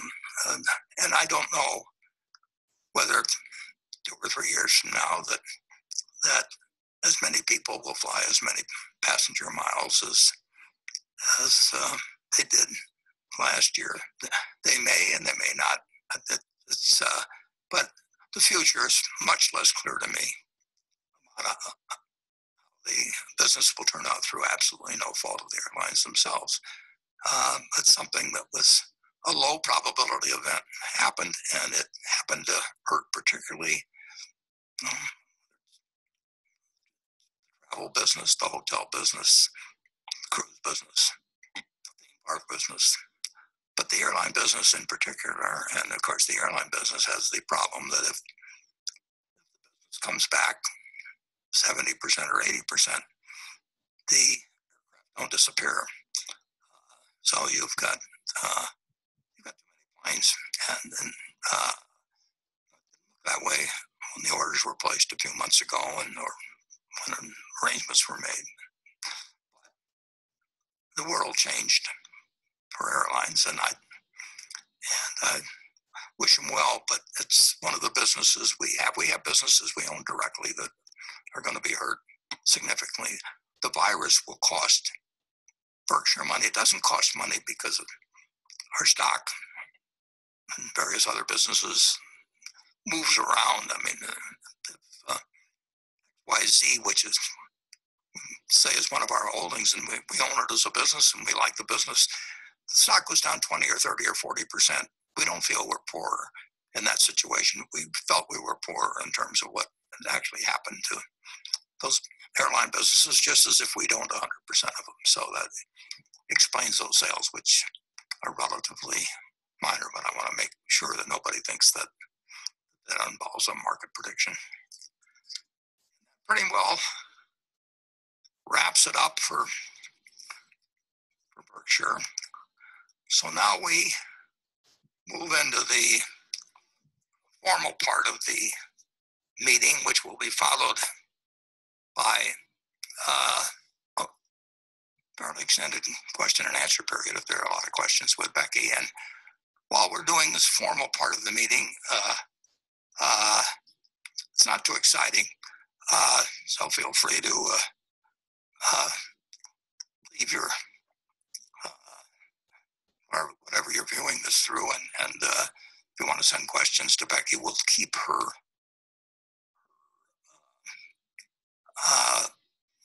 contact information up on the screen. Or if you want to pick yourself a sandwich or do anything else, we will now move, or you can pay attention to the formal part of the meeting. But we will do this, and won't take too long, and then we will move on to the question and answer meeting. So with that, I will call the meeting to order, and this follows the script, as if you can't tell by what I'm saying.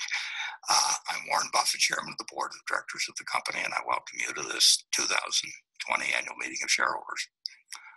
Mark Hamburger is Secretary of Berkshire Hathaway, and he will make a written record of the proceedings.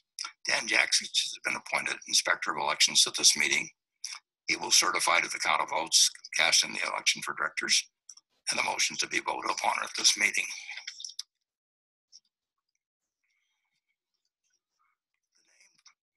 The holders for this meeting are Walter Scott and Mark Hamburg. Does the Secretary have a report of the number of Berkshire shares outstanding entitled to vote and represented at the meeting?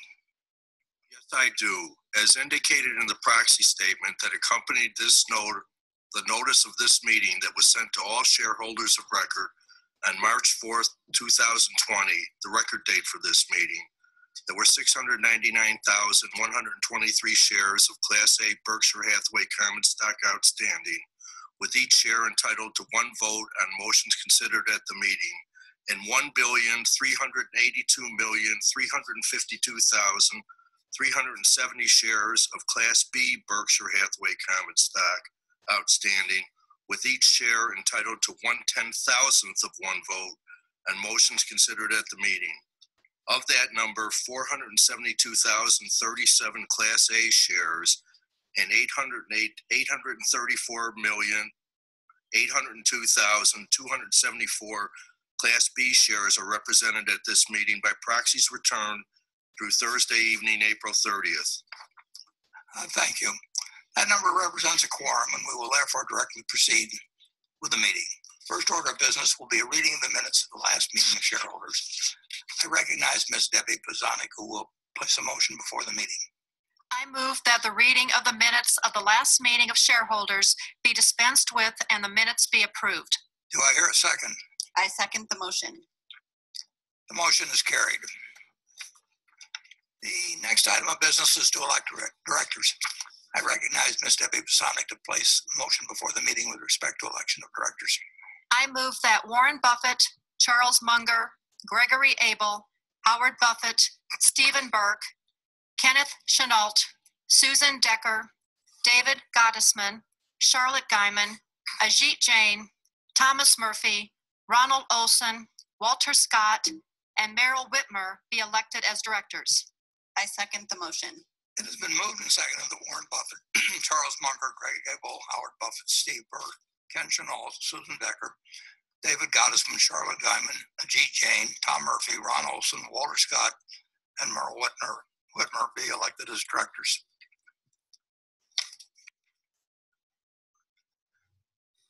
The nominations are ready to be acted upon. Mr. Jackson, when you're ready, you may give your report. Report is ready. The ballot of the proxy holders in response to proxies that were received through last Thursday evening cast not less than 543,203 votes for each nominee. That number exceeds a majority of the number of the total votes of all Class A and Class B shares outstanding. The certification required by Delaware law of the precise count of the votes will be given to the Secretary to be placed with the minutes of this meeting. Thank you, Mr. Jackson.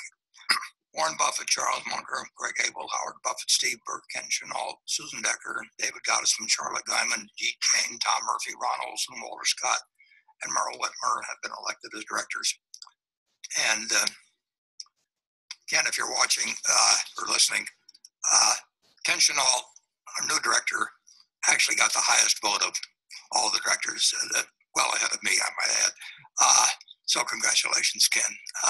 The next item on the agenda is an advisory vote on the compensation of Berkshire Hathaway's executive officers. I recognize Ms. Debbie Bosanic to place a motion before the meeting on this item. I move that the shareholders of the company approve on an advisory basis the compensation paid to the company's named executive officers as disclosed pursuant to item 402 of Regulation SK, including the compensation discussion and analysis, the accompanying compensation tables, and the related narrative discussion in the company's 2020 annual meeting proxy statement. I second the motion. It has been moved and seconded that the shareholders of the company approve on an advisory basis the compensation paid to the company's named executive officers. Mr. Jackson, when you are ready, you may give your report. My report is ready. The ballot of the proxy holders in response to proxies that were received through last Thursday evening cast not less than 519,750 votes to approve on an advisory basis the compensation to the company's named executive officers, the compensation paid to the company's named executive officers. That number exceeds a majority of the number of the total votes of all Class A and Class B shares outstanding. Certification required by Delaware law of the precise count of the votes will be given to the Secretary to be placed with the minutes of this meeting. Thank you, Mr. Jackson. The motion to approve on an advisory basis the compensation paid to the company's named executive officers has passed. The next item on the agenda is an advisory vote on the frequency of a shareholder advisory vote on compensation of Berkshire Hathaway's executive officers. I recognize Ms. Debbie Bosanic to place a motion before the meeting on this item. I move that the shareholders of the company determine on an advisory basis the frequency, whether annual, biennial, or triennial, with which they shall have an advisory vote on the compensation paid to the company's named executive officers as set forth in the company's 2020 annual meeting proxy statement. I second the motion. It's been moved and seconded that the shareholders of the company determine the frequency with which they shall have an advisory vote on compensation of named executive officers, with the option being every 1, 2, or 3 years.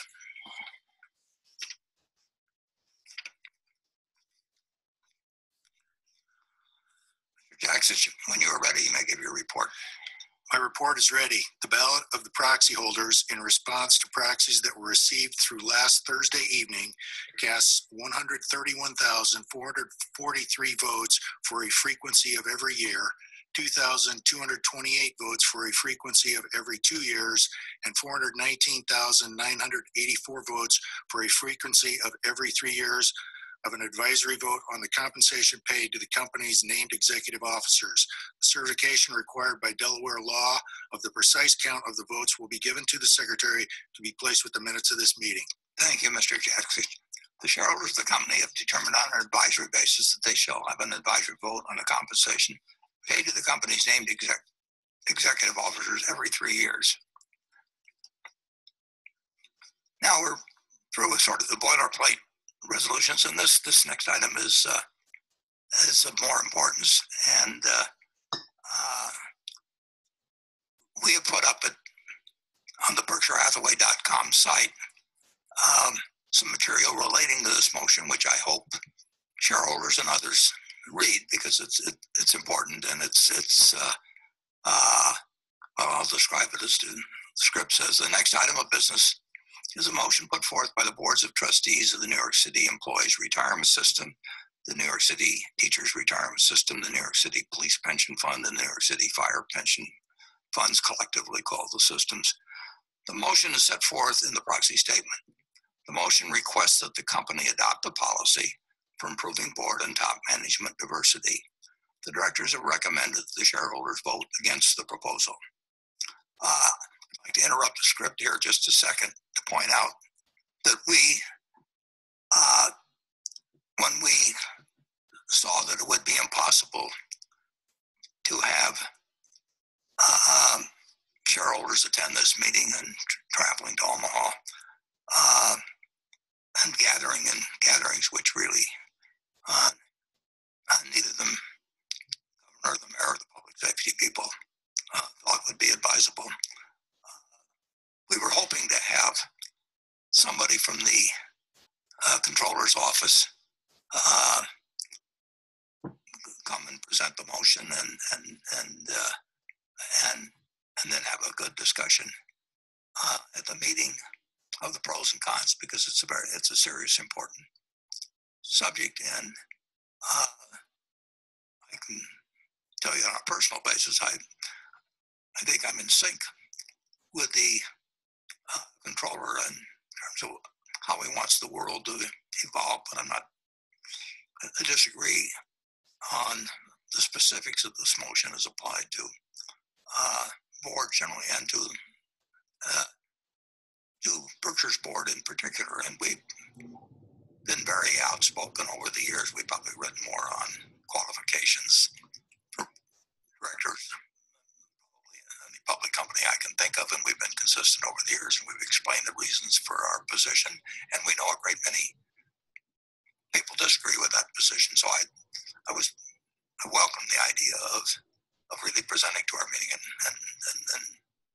having our shareholders hear what they had to say and evaluate what our thoughts were. And when we had to essentially not allow shareholders at the meeting, we immediately got in touch with the controller's office, and we said we'd make an exception if anybody from the controller's office wanted to come out and present the proposition or the proposal and engage in our discussion of the pros and cons. And you might expect they were not in a position to send somebody, and we offered, we made it even in the first place. We'd be glad to have somebody introduce the motion on their behalf, and that we would also, if they would send along a supporting statement, we would be glad to have the person that was their proxy, in effect, present the motion. We'd be happy to have them read the supporting statement. And we said we'd appreciate it if they keep it to 5 minutes or less. And they wrote back immediately, or emailed back immediately, and said that they'd be delighted to do it that way, and they'd even keep it down to 3 minutes. So they have sent a supporting statement, which It's going to be read in a minute, and I'm glad they did it. I do hope shareholders will, or have already, and others will listen to what the supporting statement says, and will also read the original arguments that they made in the proxy for their proposal, and they will read our reasons for voting against, to suggest voting against, because it's an important topic, and I really hope that next year, if somebody from the controller's office wishes to come out, we'd be glad to have even a more fulsome discussion of the subject. So with that, I will now recognize Mr. Hamburg to read a statement prepared by the controller of the city of New York in support of the motion. Thank you. Mr. Chairman, members of the board, fellow share owners. I'm Mark Hamburg from Berkshire Hathaway, and I'm here to present Proposal 4 on behalf of the New York City Comptroller, Scott Stringer, and the New York City Pension Funds. The funds have approximately $211 billion in assets as of February, and are substantial long-term Berkshire Hathaway share owners with 2.5 million shares. Our proposal requests that Berkshire Hathaway board adopt a diversity search policy requiring that the initial candidates from which new director nominees and external CEOs are chosen include qualified female and racially or ethnically diverse candidates. First of all, we would like to commend the directors for the addition of Mr. Kenneth Chenault and the fact that 21% of the board is made up of women. We would also like to recognize that the executive pipeline includes diverse candidates, including Mr. Ajit Jain, another board member. Secondly, we applaud Mr. Buffett's recognition that women in the boardroom have historically been rare, and even more importantly, that although women won the right to have their voices heard in a voting booth a century ago, attaining similar status in a boardroom remains a work in progress. With our share owner proposal, what we are seeking is to nudge this particular process forward. Thirdly, one of the things that Mr. Buffett mentions is that he only buys businesses that have 3 criteria, the second of which is able and honest managers, and that the most important duty for a board is to find and retain a talented CEO. We would note that in reviewing Berkshire Hathaway's largest stock market holdings of businesses, all 10 of these companies have boards that meet our board diversity requirement. In essence, the companies that Berkshire Hathaway has found fit to invest in are those that have more diverse boards. Fourthly, we would like to clarify that through this shareholder proposal, we are not asking for the Berkshire Hathaway board, our guardians, to have a quantifiable end result in terms of its composition, but that an initial pool of candidates for a board seat include a woman and another individual who is racially or ethnically diverse. We believe these candidates, if qualified, would also have very high integrity, business savvy, shareholder orientation, and a genuine interest in the company.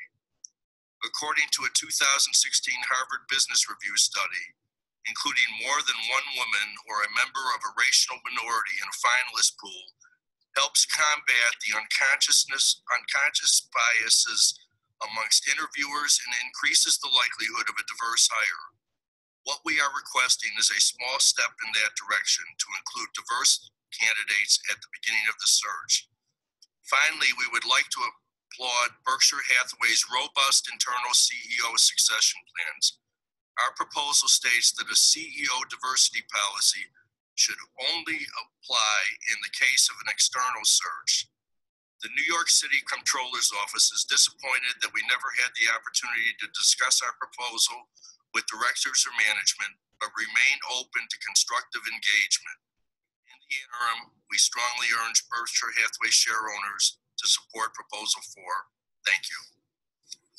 Okay, thanks, Mark, and thank you to the controller for presenting that supporting statement. The motion is now ready to be acted upon. Mr. Jackson, when you are ready, you may give your report. My report report is ready. The ballot of the proxy holders in response to proxies that were received through last Thursday evening cast 65,925 votes for the motion and 485,824 votes against the motion. As the number of votes against the motion exceeds a majority of the number of votes of all Class A and Class B shares properly cast on the matter, as well as all votes outstanding, the motion has failed. The certification required by Delaware law of the precise count of the votes will be given to the Secretary to be placed with the minutes of this meeting. Thank you, Mr. Jackson. The proposal fails. I move that this meeting be adjourned. I second the motion to adjourn. Motion has been made and seconded. The meeting is adjourned. So thank you. I'm just looked at my watch and I talked a lot longer than I should have probably. That's not a unique experience of mine that just occurred. So now we're ready to have questions, which Becky Quick has selected from those that's been forwarded to her directly and from Carol Loomis and Andrew Ross Sorkin, and Greg and I are available to be, we'll be answering them for some time. So Becky, you're on, and I hope all the everything works. Yeah, Warren, I should tell you that since you put that address up on the screen, I've gotten more than 2,500 emails that have been coming in. So there is a lot of demand from shareholders wanting to get in and ask questions. And I'll ask some that we've compiled before and some that are coming in right now. The first question, though, comes from one that just came in based on the comments that you were actually saying. This is a question that comes from William Lewis. He said, please, did I understand correctly, Mr. Buffett, to say that Berkshire Hathaway sold its interests in 4 different airlines? And if so, can the names of those airlines be identified? Yeah, I wouldn't normally talk about it, but I think it requires an explanation, and it requires an explanation that means we were not disappointed at all in the businesses they were being run and the management, but we did come to a different opinion on it. And they're the 4 largest U.S. airlines. It's American Airlines and Delta Airlines and Southwest Airlines and United Continental. And I think collectively they probably are at least 80% of the revenue passenger miles and the flown in the United States, and they have significant international flying too, excluding Southwest. So we like those airlines. But we don't. I like the world has changed for the airlines, and I don't know how it's changed, and I hope it corrects itself in a reasonably prompt way. I don't know whether the Americans have now changed their habits or will change their habits because of an extended period, if it happens that we're semi-shut down in the economy. I don't know whether the trends toward what people have been doing by phone. I mean, it's been 7 weeks since I've had a haircut. It's been 7 weeks more than 7 weeks since I put on a tie or anything. I've been question of which sweatsuit I wear. So who knows how we come out of this, but I think that there's certain industries, and unfortunately I think that the airline industry, among others, that are really hurt by a forced, in fact, shut down by events that are far beyond our control. Greg, would you like to add? Really nothing to add more. Okay. Well, we got another Charlie here. I didn't use that as a line, but you've covered it well. Yeah, we would have bought other airlines too, incidentally, but those were the 4 big ones, and those ones we could put some money into, and we put whatever it was, $7 or $8 billion into it, and we did not take out anything like $7 or $8 billion, and that was my mistake. But it's always a problem if there are things on the lower levels of probabilities that happen sometimes, and it happened to the airlines, and I'm the one who made the decision. Warren, just to clarify on his question, he asked, did you sell your whole stake in all four of those? The answer is yes. When we sell something, very often it's going to be our entire stake. I mean, we don't trim positions or like that. That's just not the way we approach it any more than if we buy 100% of a business, we're going to sell it down to 90% or 80%. I mean, if we like a business, we're going to buy as much of it as we can and keep it as long as we can. But when we change our mind, go ahead, I'm sorry. Go ahead, when you change your mind? Well, when we change our mind, we don't take half measures or anything of the sort. So I was amazed at how, frankly, now we were selling them at far lower prices than we paid, but I was amazed at the volume. The airlines always trade in large volume relatively, but we have sold the entire positions. Okay, thank you. The next question comes from Robert Thomas from Toronto, Canada, and he says, Warren, why are you recommending listeners to buy now, yet you're not comfortable buying now as evidenced by your huge cash position? Well, as I explained, the position isn't that huge when I look at worst case possibilities. I would say that there are things that I think are quite improbable, and I hope they don't happen, but that doesn't mean they won't happen. I mean, for example, in our insurance business, we could have the world's or the country's #1 hurricane that it's ever had, but that doesn't preclude the fact we could have the biggest earthquake a month later. So we are not, we don't prepare ourselves for a single problem. We prepare ourselves for problems that sometimes create their own momentum. I mean, 2008 and 2009, you didn't see all the problems the first day when what really kicked it off was when the Freddie and Fannie, the GSEs, went into conservatorship in early September, and then when money market funds broke the buck. I mean,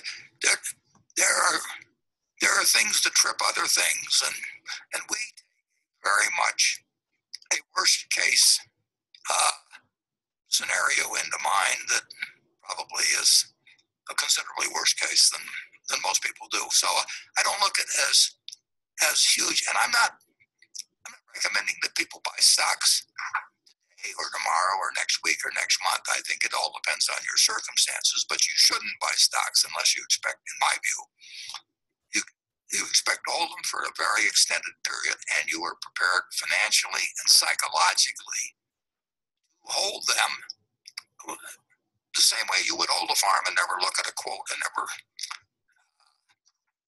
pay it. You don't need to pay attention to them. I mean, the main thing to do, and you're not going to pick the bottom, and nobody else can pick it for you or anything of the sort. You've got to be prepared to, when you buy a stock, have it go down 50% or more, and be comfortable with it as long as you're comfortable with the holding. And I pointed out, maybe 2 years ago in the annual report, just the one before this most recent one, I pointed out that there have been 3 times in Berkshire's history when the price of Berkshire stock went down 50%. 3 different times. Now, if you owed it on borrowed money, you could have been cleaned out. There wasn't anything wrong with Berkshire when those 3 times occurred, but if you're going to look at the price of the stock and think that you have to act because it's doing this or that, or somebody else tells you, well, how can you stay with that when something else is going up or anything? You really got to be in the right psychological position. And frankly, some people are not really careful. Some people are more subject to fear than others. It's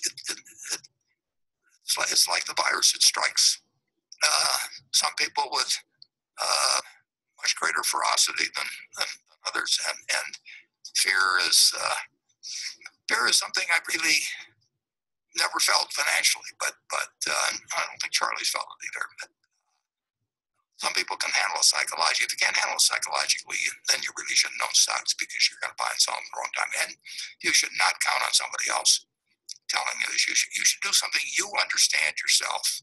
If you don't understand it yourself, you're going to be affected by the next person you talk to. And so you should be in a position to hold. And I don't know whether today is a great day to buy stocks. I know it will work out over 20 or 30 years. I don't know whether it'll work out over 2 years at all. I have no idea whether you'll be behind on a stock you buy on Monday morning or the market.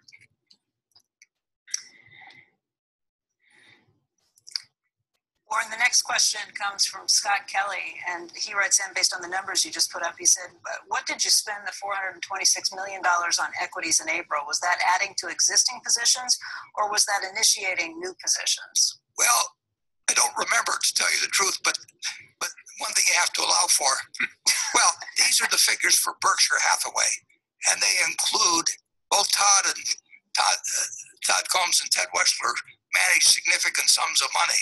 So it could well be something they bought. It could be something bought. But I 462 million is not much money. Berkshire, it's more to Todd and Ted than it is to me in terms of our positions. But I literally have no memory of.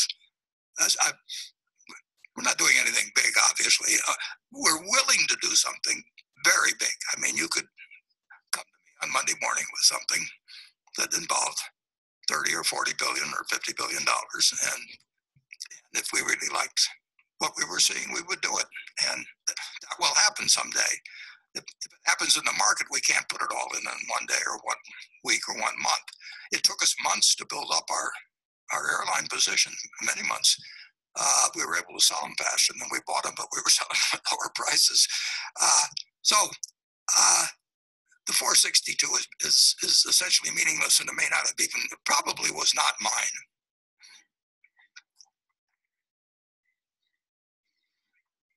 All right, this next question comes from Lee Yandar, and his question is, in the last financial crisis, Berkshire acted as a lender of support for 8 different deals. Despite the injection of expensive capital through preferred stocks and securing warrants, these companies were in fact paying for the sign of confidence from Berkshire in the midst of a crisis, and that was invaluable. Today we have QE infinity, low interest rates, and hungry hedge funds. Even though the economy has deteriorated rapidly over the last few months, why have we not acted as a lender of support yet? Well, we haven't seen anything attractive. And frankly, it wasn't predicated on this, but the Federal Reserve did the right thing. They did it very promptly, which they should have, and I salute them for it. But that means that a lot of companies that needed money and probably should have done their financing a little earlier, but they're perfectly decent companies, got the chance to finance in huge ways in the last 5 weeks or thereabouts. I mean, it's set records. And some companies have come back twice. A number of very big companies that didn't bother to extend out their borrowings came a couple times.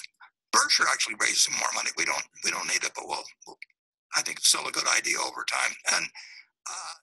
And then there are some pretty marginal companies that have also had excess money. So there is no shortage of funds at rates which we would not invest at. We have not done anything because we don't see anything that attractive to do. Now that could change, very quickly, or it may not change. But in 2008 and 9, the truth is, we weren't buying those things to make a statement to the world. They may have made a statement to the world to some extent, and I'm glad that they did if they did. But we made them because they seemed intelligent things to do, and markets were such that we didn't really have much competition. Now it turned out that we would have been a lot better off if we'd waited 4 or 5 months to do similar things. So my timing was actually terrible, 2008 or 9. But what was available was so attractive that even though my timing was terrible, we still came out okay, or a little bit better than okay. But it was not designed. What we did was not designed to make a statement. It was designed to take advantage of what we thought were very attractive terms, but they were terms that nobody else was willing to offer at that time because the market was in a state of panic. And the market in equities was in a state of panic for a short period of time when the virus broke out or spread to the United States, and it became apparent. And the debt market was frozen or in the process of freezing. And that changed dramatically when the Fed acted, but who knows what happens next week or next month or next year? The Fed doesn't know. I don't know. And nobody knows. There's a lot of different scenarios that can play out. And under some scenarios, we'll spend a lot of money, and other scenarios, we won't. Greg, you've been watching what's been happening around Berkshire. Yeah. Well, I think your comment on the Fed, Warren, because as you know, interestingly, when it was first occurring, there were calls coming in, not the size of transactions we're interested in, nor companies we were inclined to act upon, but there was that general interest out there as people were in a difficult point in time, i.e. looking at their balance sheet and deciding what they were going to do. But the reality is those companies were not of interest. And post basically effectively March 23rd, the companies have been able to act. And Warren touched on it at Berkshire Hathaway Energy. Post the Fed action, we actually issued $4 billion of securities that was associated with some debts or obligations we had maturing, some short-term obligations we wanted to clearly lengthen out. And we pre-funded one of our capital programs at Pacific Corp with the thought this was the time to get the funds in place such that we could proceed with what is really an excellent opportunity both for Pacific Corp, our customers, and ultimately for the Berkshire shareholders. So we've taken action within Berkshire, as Warren noted. This is a very good time to borrow money, which means it may not be such a great time to lend money, but it's good for the country that it's a good time to borrow money. Not good for Berkshire particularly, although we borrowed some money, so we've put our money where our mouth is. That gets kind of to another question that came in from Mark McNicholas in Chicago, Illinois. He says, Berkshire itself has a Fort Knox-like balance sheet, but some of its operating companies may be tight on cash during the pandemic. Would Berkshire consider sending cash to its operating companies to, one, ensure that they can get through the pandemic, and two, allow them to increase market share while their competitors struggle? Well, we've sent money to a few, and we're in a position to do that. We're not going to send money indefinitely to anything where it looks like their future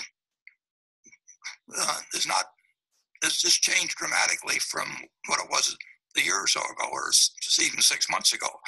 We made that decision in terms of the airline business. We took money out of the business, basically, even at a substantial loss.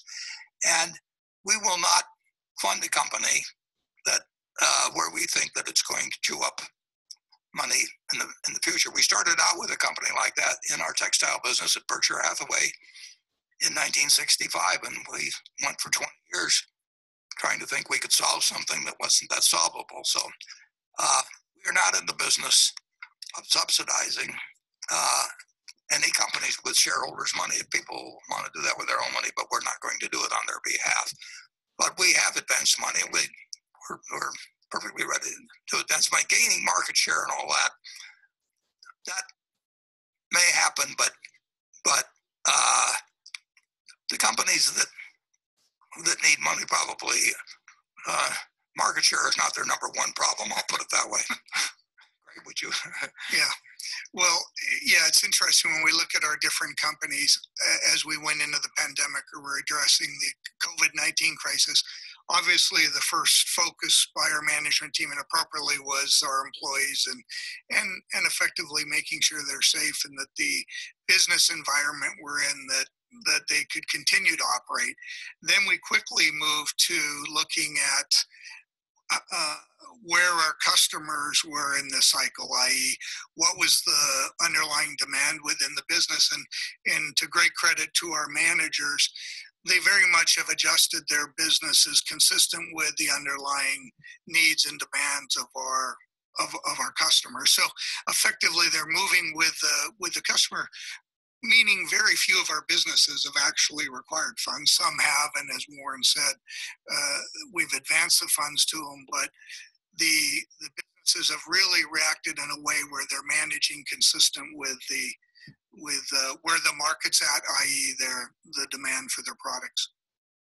Berkshire is almost certain to generate cash. I mean, nothing's 100% certain, but and we're, as Greg mentioned, at Berkshire Hathaway Energy, we had some short-term financing.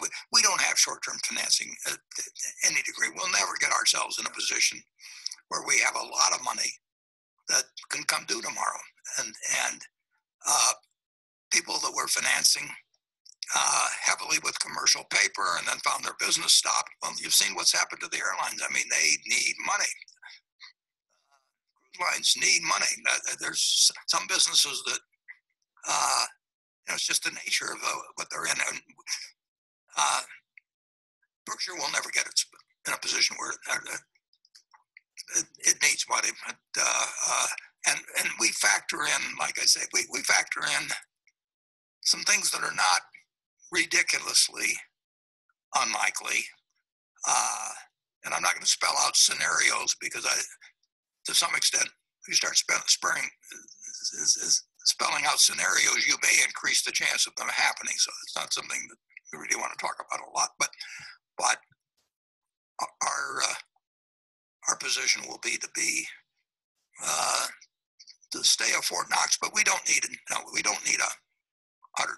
It's a little higher now than it was at quarter end. We don't need 130 or 35 billion, but we need a lot of money that's always available, and that means we own nothing but treasury bills. I mean, we never buy commercial paper. We don't count on bank lines. One or two of our subsidiaries, few of our subsidiaries have them, but we basically want to be in a position to get through anything, and we hope that doesn't happen. But you can't rule out the possibility any more than in 1929 you could rule out the possibility that you would be waiting until 1955 or the end of 1954 to get even. Anything can happen, and we want to be prepared for anything. But we also want to do big things. If the prices are attractive, as Greg said, there was a period right before the Fed acted. We were starting to get calls. They weren't attractive calls, but we were getting calls, and the companies we were getting calls from after the Fed acted, a number of them were able to get money in the public market, frankly, at terms that we wouldn't have given it to them.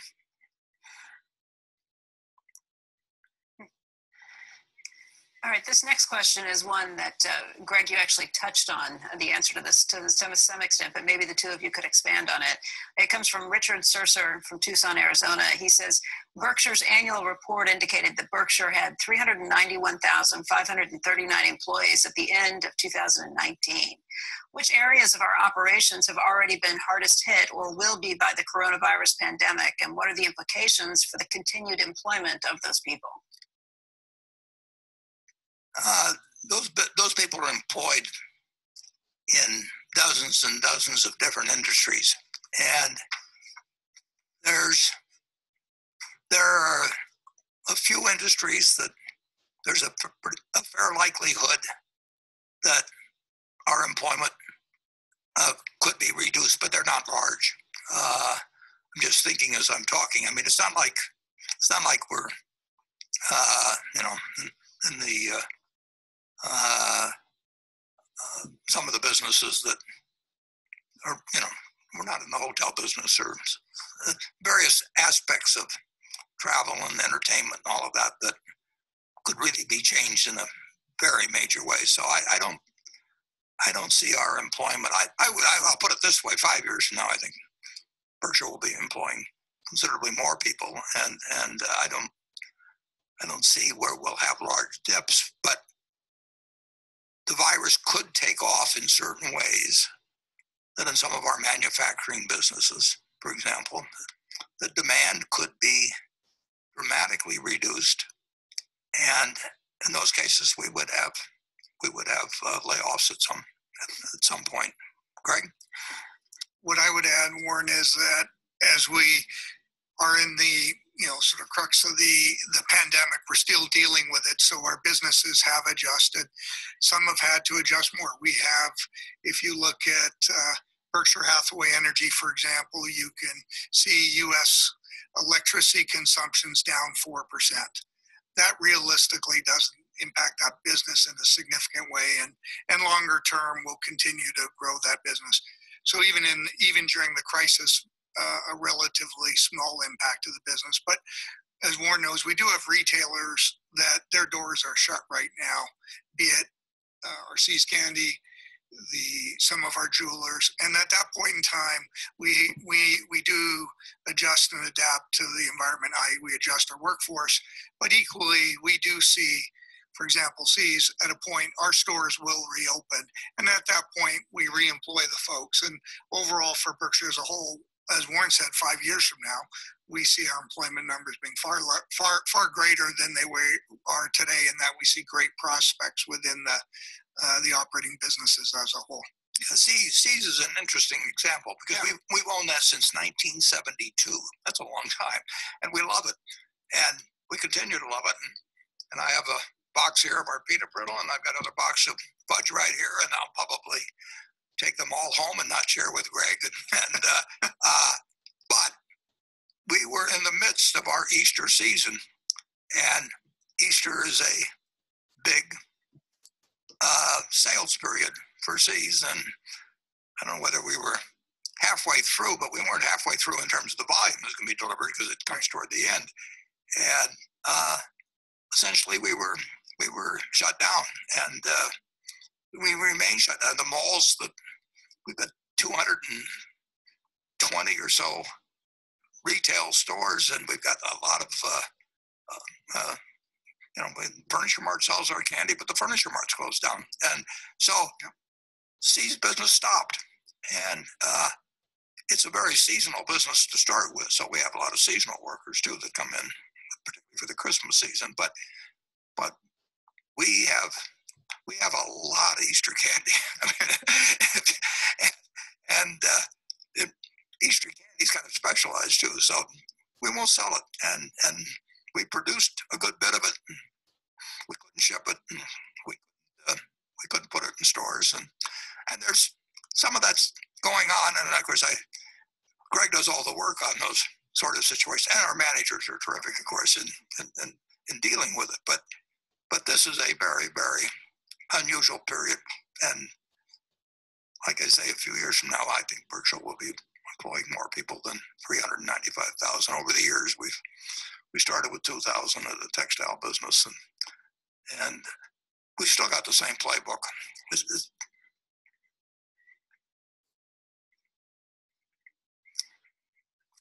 next question comes from Drew Johnson, who says that he's a longtime shareholder who's attended a couple of meetings.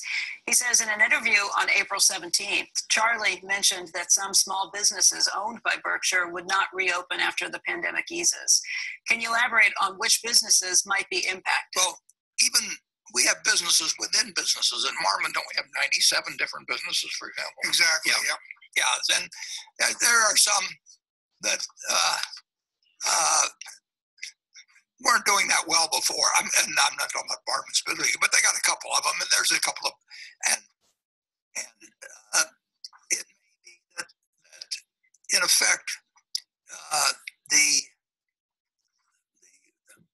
what's happened in the last couple of months has accelerated the decline of those businesses, or their customers are developing different habits. I mean, people are developing different habits in retail. There's no question about that. Now, that doesn't mean we haven't got a bunch of good retail businesses, but there are businesses that were having problems before, and have even greater problems now. We don't own our newspapers anymore, but we're financing the enterprise, which does have them. We've actually increased our investment in the newspaper business by selling the papers to Lee and then refinancing their debt. And the newspaper business was having plenty of problems with both circulation and advertising before the virus came along, but advertising declines every place have accelerated fairly dramatically. And when the automobile industry stops, the auto dealers don't advertise as much. It's made certain businesses that were tough before even tougher now. And there will be of one of the subsidiaries that suggested to us, and so there'll be some changes in a few businesses, but they're very small businesses. Our major businesses and our business of intermediate size, I can't think of anything that's of significance that won't reopen. But it won't be any fun with the businesses where the world has really changed. You're seeing a lot of change. If you own a shopping center, you've got a bunch of tenants that don't want to pay you right now. We don't. And the supply and demand for retail space may change fairly significantly. The supply and demand for office space may change significantly. A lot of people learned that they can work at home, or that there's other methods of conducting their business than they might have thought that from what they were doing a couple of years ago. And when change happens in the world, you adjust to it. Yeah, I think go ahead. Becky, I think Greg one. Yeah. Well, I was just going to add on the Marmon example, our 97 companies there. For example, we have a food service group which sells equipment to a variety of the restaurants. We have a few businesses that realistically were challenged when the industry was performing really well. And as we come out of the crisis, their economic prospects aren't going to be better. And in fairness to the teams and the employees in there, they understand that and they're working through it, and there'll be other opportunities potentially within the company, within Marmon and things like that. But there's a very specific answer or example relative to the question. This next question is a follow-up on that. It comes from Chris Freed of Philadelphia. And he says it's been long-term policy of Berkshire to not sell or close any ongoing subsidiaries as long as their business prospects weren't a money hole. Over the last year, he points out the sale of Berkshire Hathaway Media, and then Charlie's comments from that interview saying that several small Berkshire subsidiaries will not be opening when the coronavirus lockdown is lifted. So should shareholders assume that Berkshire has now changed its long-term policy in regards to keeping underperforming subsidiaries around? I think that policy was spelled out for maybe 30 years or so in an addendum to in the annual report, that we have said that if a company or if an operation, we think it prospects are that it will continually lose money in the future, that we will certainly we'll try to sell it to somebody else, but one way or another we will not continue to hold it. That is not a new policy, and it's not been changed. You can say, in effect, we did that with the airline industry to some extent. If we owned all of an airline now, it would be a tough decision to decide whether to sustain billions of dollars in operating losses when you don't know how long it's going to happen or occur, and secondly, that it's very likely that there'll be too many planes around, and we know what happens in airline pricing when load factors go down and there's an oversupply of airline seats. So, we didn't have to make that decision in terms of our own operation on it, but we did make a decision that's a very tough management decision to make. And the government, of course, is they've had the first wave of financing for the airlines. But to the airlines' credit, they have very aggressively raised money. I mean, it's amazing to me what a good job they've done of that. And in the case of, I think in the case of three of them, no, two of them, but there may be more coming. They've raised equity money too. I mean, they are saying to the debt holders and investors, you've got to put more money into this business. We're going to be able to continue, and the government's done it, and private sources have done it, and it's exactly the right thing for the managements to be doing. But whether it makes sense, we'll find out for the investors.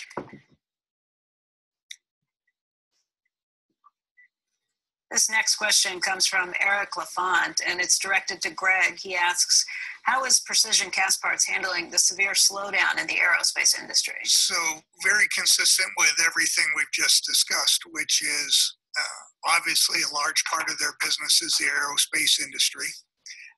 And it can really be broken into three areas as we do in our queue, but two are being impacted. The defense contract business remains very sound and strong within Precision Castparts. But if you look at the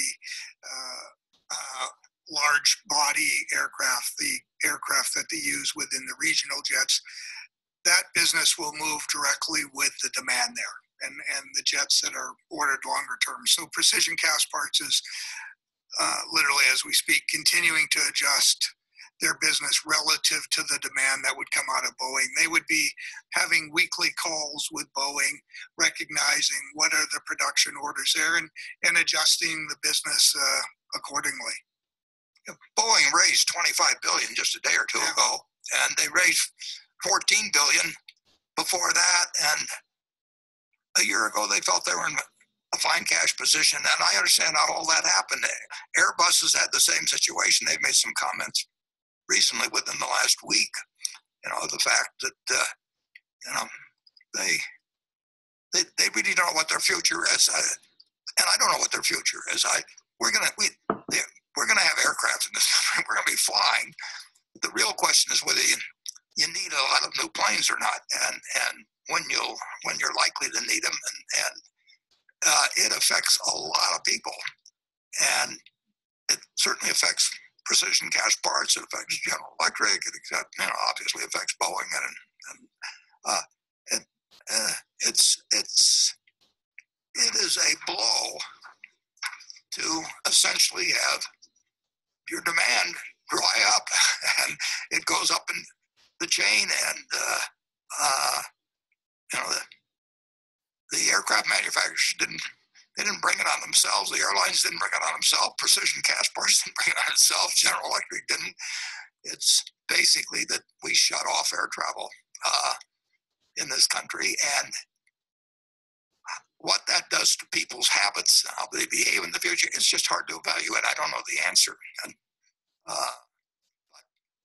we do know that it will have an effect on Precision Castparts, and how severe it will be, it depends on the same sort of variables that are hitting Boeing and you name the company in aircrafts, and aircraft's a big business. This country's good at it, incidentally, too. I mean, if you think about Boeing, it is one hell of a company, and it's important. It's a huge exporter, and it affects a lot of jobs, and some of them are with us. And we hope for the best, and we wish everybody the best, obviously, and we wish ourselves the best in it. But part of it is certainly out of our control.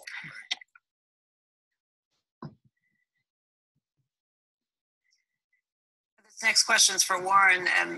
Do you think GEICO will experience unusually high profitability in 2020 due to the reduced amount of driving, even after giving customers a 15% credit? Well, we have promised to give our customers at GEICO, we're the second largest auto insurance company, and different auto insurers are handling a sharing of the better experience with their policyholders in different ways. Our plan will deliver back $2.5 billion roughly or so in recognizing the reduced frequency of accidents during this period. What we don't know is how long this will continue. I mean, people want to drive their cars still, but conditions have reduced that driving dramatically, obviously.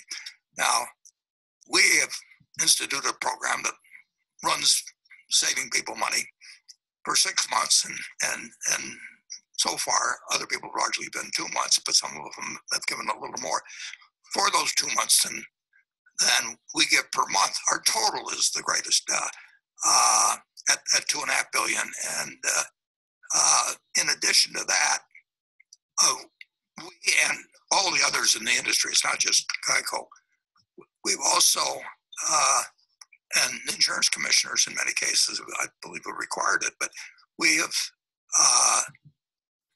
we give people more time to pay if they aren't paying, and if they cancel their policy or if they don't end up paying us, we've in effect giving them free insurance during that period. And the delay in payments is obviously increased. Delay of payments on, if you got a shopping center getting rented, the delay in payments is what happens during a period like this. And that will be a significant cost to us. We don't know how significant it will be.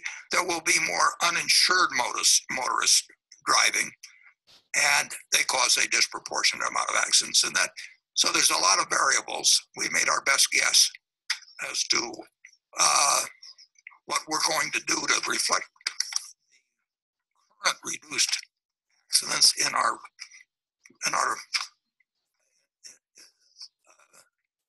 premiums that we receive, really over the next year. It applies for a 6-month on renewals, but that we'll be renewing policies in October that will extend it in next April. And so we've made a guess on it, and we'll see how it works out.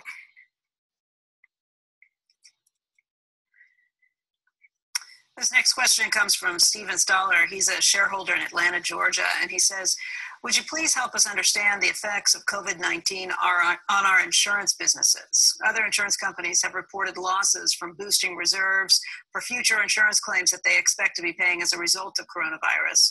Yet in Berkshire's 10Q released this morning, we do not appear to have reported much of these future expected losses. Can you tell us why this is the case? What kind of risks Berkshire is underwriting that allows us not to be affected by the pandemic, or conversely, what we are writing that might be? Well, the amount of litigation that is going to be generated out of what's already happened, let alone what may happen, is going to be huge. Now, just the cost of defending litigation is a huge, enormous expense, just depending on how much there is. Now, in the auto insurance field, which is our number one field in terms of premium volume by some margin, that's more definable.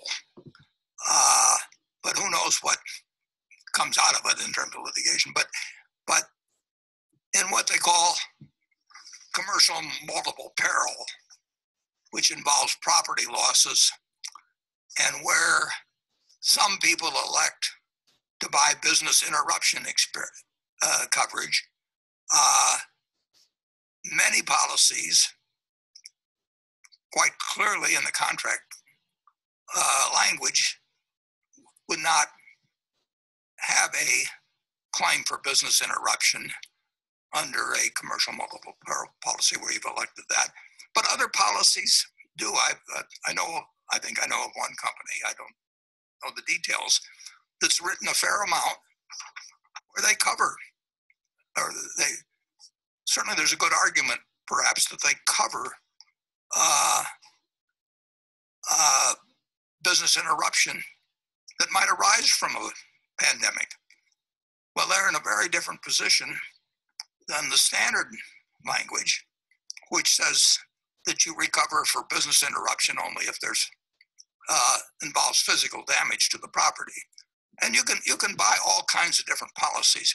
We are not big in the commercial multiple parallel business. So, I mean, this is not like our auto business or anything of the sort.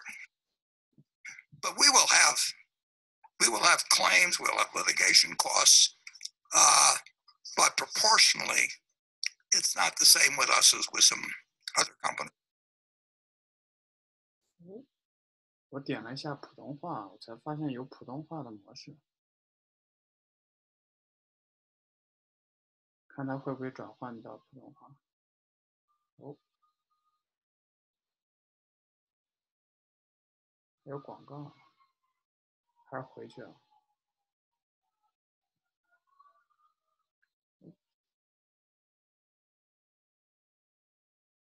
啊，转换会有30分钟的30秒的广告时间。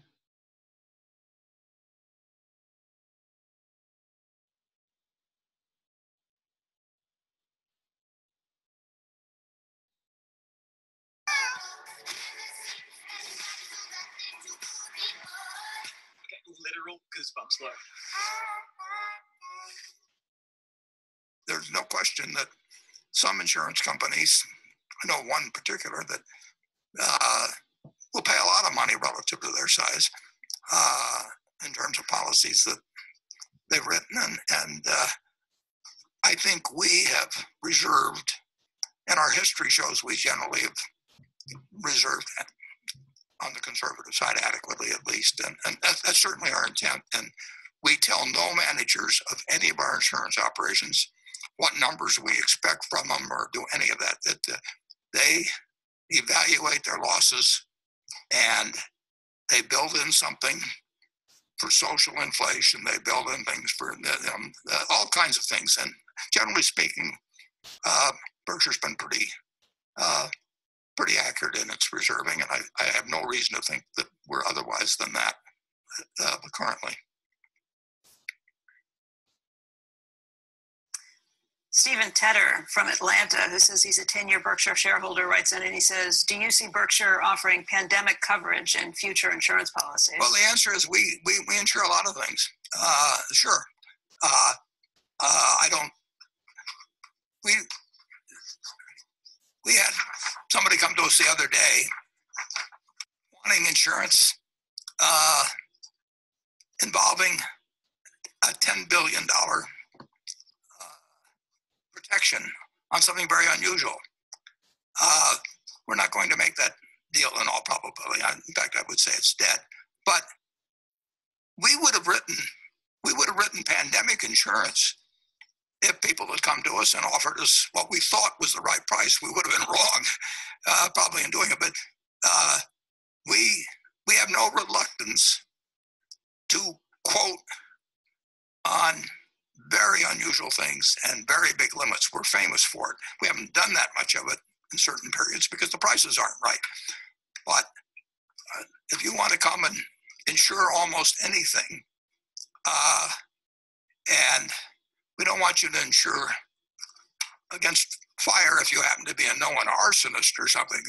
But if you come to us with any unusual coverages, either in size or in the nature of what's covered, Berkshire is a very good place to stop. And so somebody wants to buy, they can dream up the coverage and they can tell us the price they'll pay, and we'll consider writing it. We wrote a lot of business after 9/11, for example, and there were really only a couple companies in the world that were willing to write the business. And Berkshire and AIG wrote a lot of business, and we thought we knew what we were doing, but we could have been surprised. I mean, there could have been some follow-on incidents from 9/11 that we wouldn't have known about. You don't know for sure the answer. That's why people are buying insurance. But we would be willing to write pandemic coverage at the right price. This next question is for Greg, and it comes from a shareholder named Todd Flaska. He says, I don't expect Berkshire to outperform the S&P 500 during good times. However, I remain a long-term investor because of the huge war chest that can be deployed during the downturns in the market like we're seeing right now. Warren has been brilliant at negotiating mutually favorable deals with companies that have somewhat urgent capital needs during these downtimes. These opportunities may only come about once a decade. There's a small window of time for these deals. They all come at once, and you don't really know if you're at the bottom of the market when the deals start coming. Will Berkshire be able to continue this approach when Warren and Charlie are no longer at the helm? I fundamentally, without Warren and Charlie at the helm, I don't see the culture of Berkshire changing. I don't see our ability, which a large part of that is having the business acumen to understand the transaction, the economic prospects, and then the ability to act quickly. I really don't see that changing as we've all listened. There's no one better than Warren and Charlie, but equally, we've got a talented team in Berkshire, both at the Berkshire level and within our managers that can obviously look at opportunities too very quickly. But, the reality is it's a huge advantage we have right now, and we would clearly want to be in a position to maintain that position of strength. Warren? Yeah, we will maintain it, and we not only have it with the managers in some cases, not all cases by a long shot, but in some cases we have managers that will occasionally come up with something that can be quite attractive. But between Greg and Todd and Ted, we've got three extraordinarily good minds in terms of allocating capital. And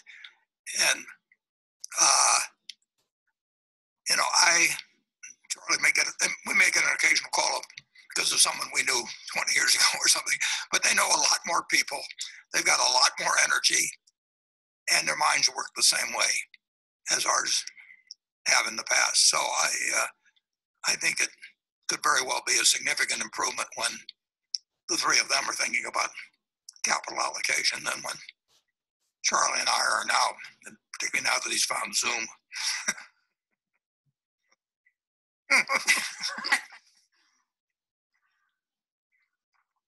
This next question comes from Max Rudolph in Omaha, Nebraska, and he asks if Berkshire or any of its fully owned businesses have participated in any of the bailouts from the Fed or the Treasury. I certainly don't know of any. I guess you could say, well, we own the airlines. Well, the question's about fully owned businesses, and there's no way that I wouldn't know about anybody that did any of that. Greg? No.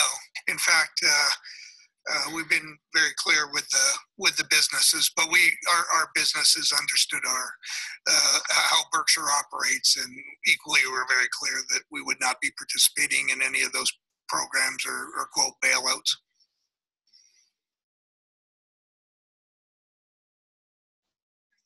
This is a similarly related question. It comes from Seth Frieden, who says, as a long-term shareholder of Berkshire B shares, would like to know Warren's viewpoint around smaller holdings, specifically Oriental Trading Company and Nebraska Furniture Mart that are based in your hometown of Omaha. He imagines that those smaller business units have been adversely impacted by COVID shelter-in-place mandates. So would like to know if Oriental Trading or other small business units applied for PPP loans or participated in those acts. And if they didn't qualify for a loan or didn't participate, then how will Berkshire support those smaller businesses to make sure that they can continue to employ their employees? Yeah, well, to my knowledge, none of them have gone in for government money, and the two that are mentioned, I don't like to get into specific companies, but I can assure you that the Nebraska Furniture Mart and Oriental Trading, in my view, have a fine future. But I don't want to go down the list, obviously, of every single company, because some of them I don't know the answer to.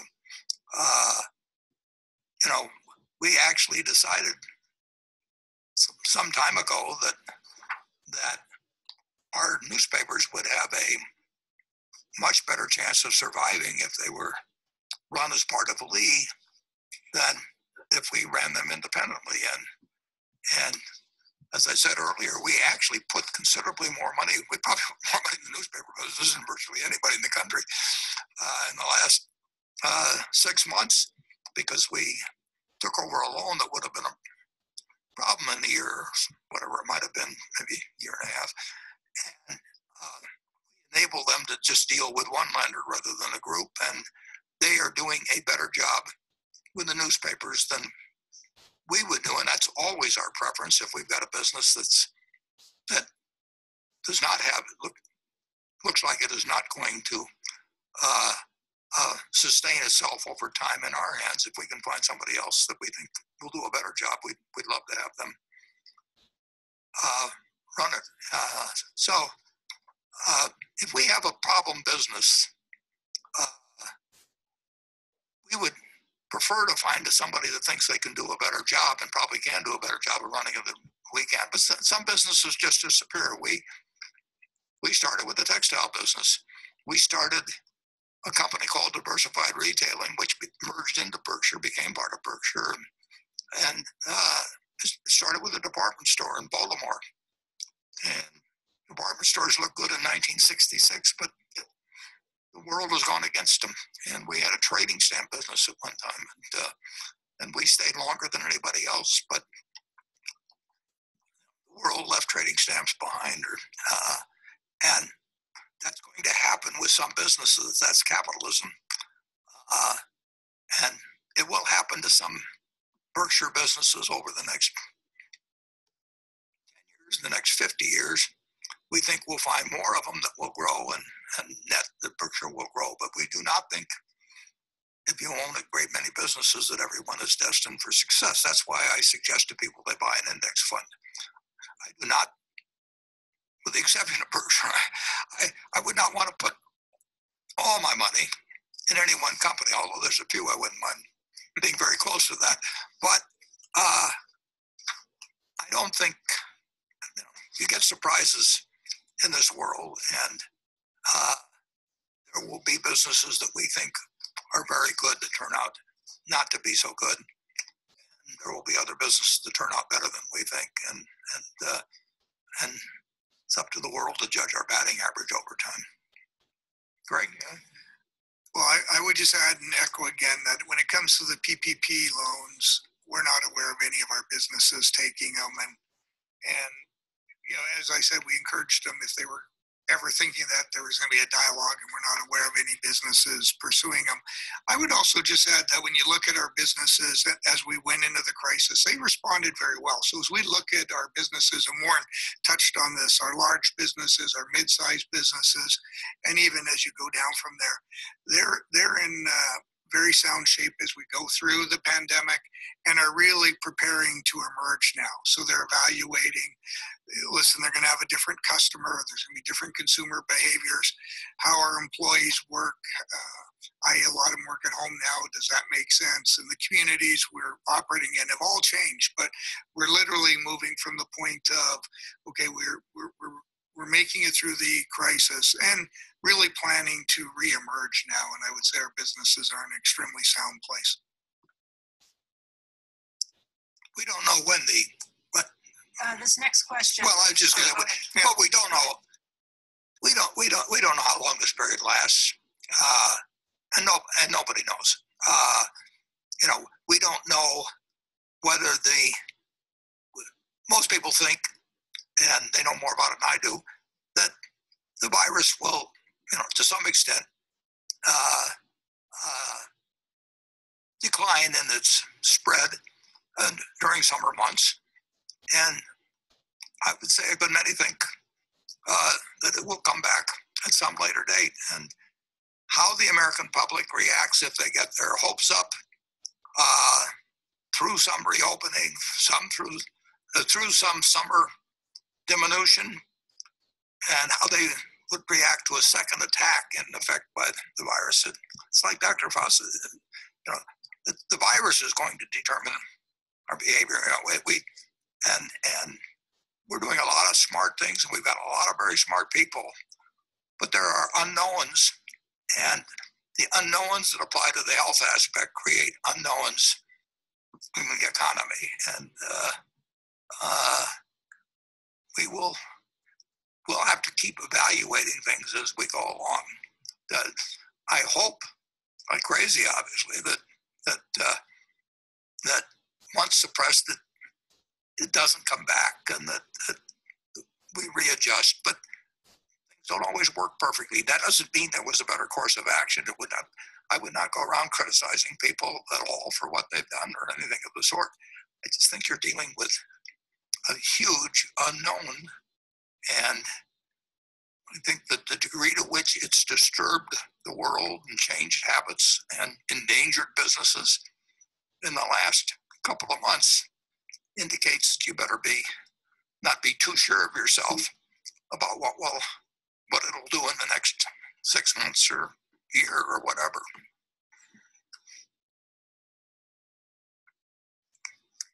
Warren, a moment ago, you mentioned that you still are recommending that people invest in an S&P 500 index fund. Let me ask this question that came in from Kevin. He says, the last few weeks we've been hearing from active money managers that the day of passive investing is over. The historical safety of investing in an index fund long-term is gone.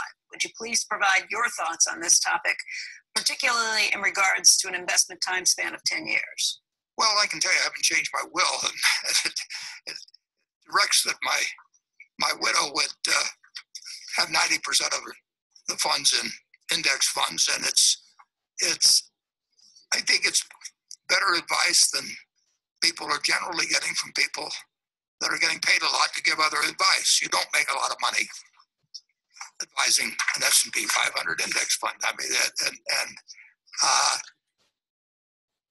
how you can say the day of index funds is over. I mean, if you say the day of investing in America is over, I would disagree quite violently. And then is there something special about index funds being a terrible way to invest? I just don't think they're really very hard to have evidence of that. I mean, if the index funds reflect the market, and one side has high fees that think they can pick out stocks, and the other side has low fees, I know which side's going to win over time. And you have to recognize that it's in a great many people's interest to convince you that they can do something that they may well even believe they can. And a certain percentage of them will do it from luck, and a few people will do it from skill. And that's what makes it so enticing, that you can find the Jim Simons or somebody that's going to produce extraordinary return. And Jim and his group have done it by brain power. But it's very unusual, and incidentally, they're going to charge you a lot of money, and they're going to actually maybe close up their fund if they do it, because they can't do it with really huge amounts of money compared to how the record's been established in the past. So you just have to recognize you're dealing with an industry where it pays to be a great salesperson, and it pays even better if you're a great salesperson and you can actually produce something. But the money is in selling. There's a lot more money in selling than in managing, actually, if you look to the essence of investment management.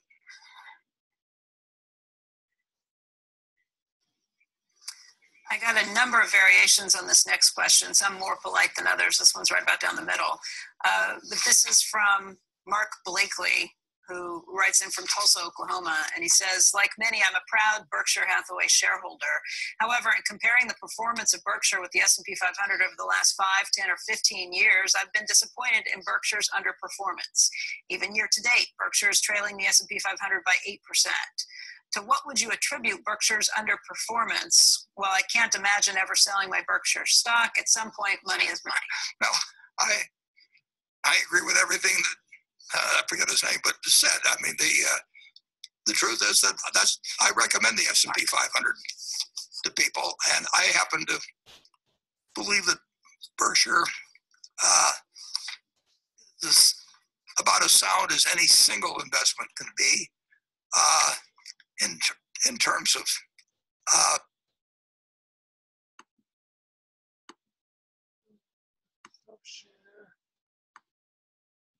视频我就先直播就先放到这里，我到时候会把这个视频的链接放到我视频的下边，然后大家可以自愿的去看。我觉得因为已经录了3个多小时的直播了，它应该会更长，因为去年的直播大概播了6个小时还是7个小时，现在已经是美国中部时间快7点6点56，纽约时间已经7点56了。我决定就先录3个小时，因为最后的部分都是回答问题和问问题，有 Q&A 部分。然后我这里就想总结一下，因为做了点笔记，总结一下大概股神沃伦巴菲特在这3个小时里讲了什么。第1个小时就股神大概就给巴菲特就是讲了一下美国历史，然后创了多少年，经历了什么大事，然后道琼斯跌了多少，然后又讲了一下1929年到1933年期间经济大萧条，这个人们的失业情况和银行失效，就是好多几千家银行都倒闭了，好多人的存款就没了，造成的影响。又讲了美国成立了多少年，然后女权的问题，大概讲了这些。然后他分了3个部分，第2个部分就开始讲了一些过了一下他们公司Berkshire Hathaway 的第1季度的一些数据，这里咱也大概的走一下。在交完税之后，2020年第1季度，他们有497亿美金的损失，497亿美金的损失，大概是3000多亿人民币，这是第1季度的损失。然后他们主要投资的板块有铁路、公共设施，还有能源行业。他们现在手里的现金，加上现金和国债，大概有1247亿美金在手里。国债就是比较容易套现，会容易度很高，所以统称这里都按现金来说哈，1247亿的现金。这是部分现金，他们手里的资产大概他们手里资产就更多了，就他们有充足的资金去应对这次的危机。然后讲了第1季度他们买了大概有40亿美金，4个 billion 就是40亿美金的股票，1.7 billion 就是17亿美金的国债。然后卖了2.6 billion 的股票，就是21亿美金的股票，这是第1季度。然后又特别提了一下4月1号到4月30号的一些操作，买了4亿2600万美金的股票，然后4月份没有买任何的国债，然后卖了65亿美金的股票。然后这里特别提一下，这65亿主要是航空业。4月份开始就是新闻就报道股神巴菲特就是开始抛售航空股，但是这一次我也一直以为他只是抛售了部分航空股，但是看了这回直播他们第1季度的数据，他们公司把手里所有的航空股都抛掉了，因为有股东就是问他，就是你具体卖了多少？他说全部都卖了。他说我要是买一个公司的股票，我就尽我所能买我所能买到的所有股票。如果我要卖，我就卖掉所有的，我不减仓，我全部都卖。然后4月份就是卖掉了65亿美金的股票，基本上全是航空业，因为巴菲特也道歉了，向股东说赔钱了，但是他确实说，因为这次病毒的影响，航空业会受到的影响很大，所以他自己就是有顾虑投资航空业，所以他决定把航空业公司所持有航空业的股票全部就抛售掉了。这是他4月份的操作。然后有股东就是问巴菲特，就是你手里有这么多现金，你会不会就是把钱给你投资的这些公司，帮助他们度过这次病毒的难关？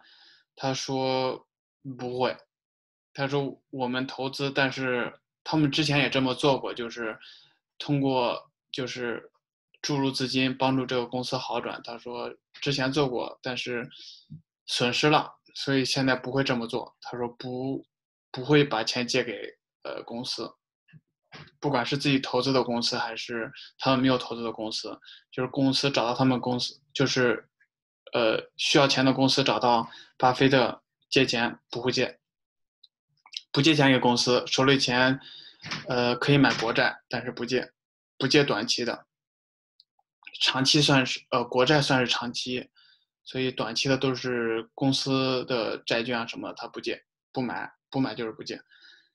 然后又有股东问Berkshire Hathaway 就是巴菲特的公司，说会不会裁员？他说有可能会裁员，根据病毒的实际情况，因为他也说不知道未来的发展会怎么样，裁员是有可能的。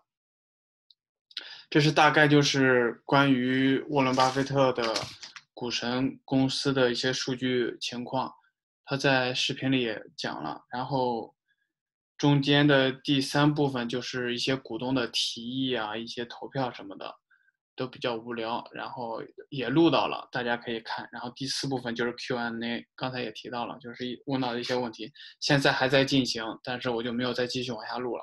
我会把这个直播的视频放到我视频下面。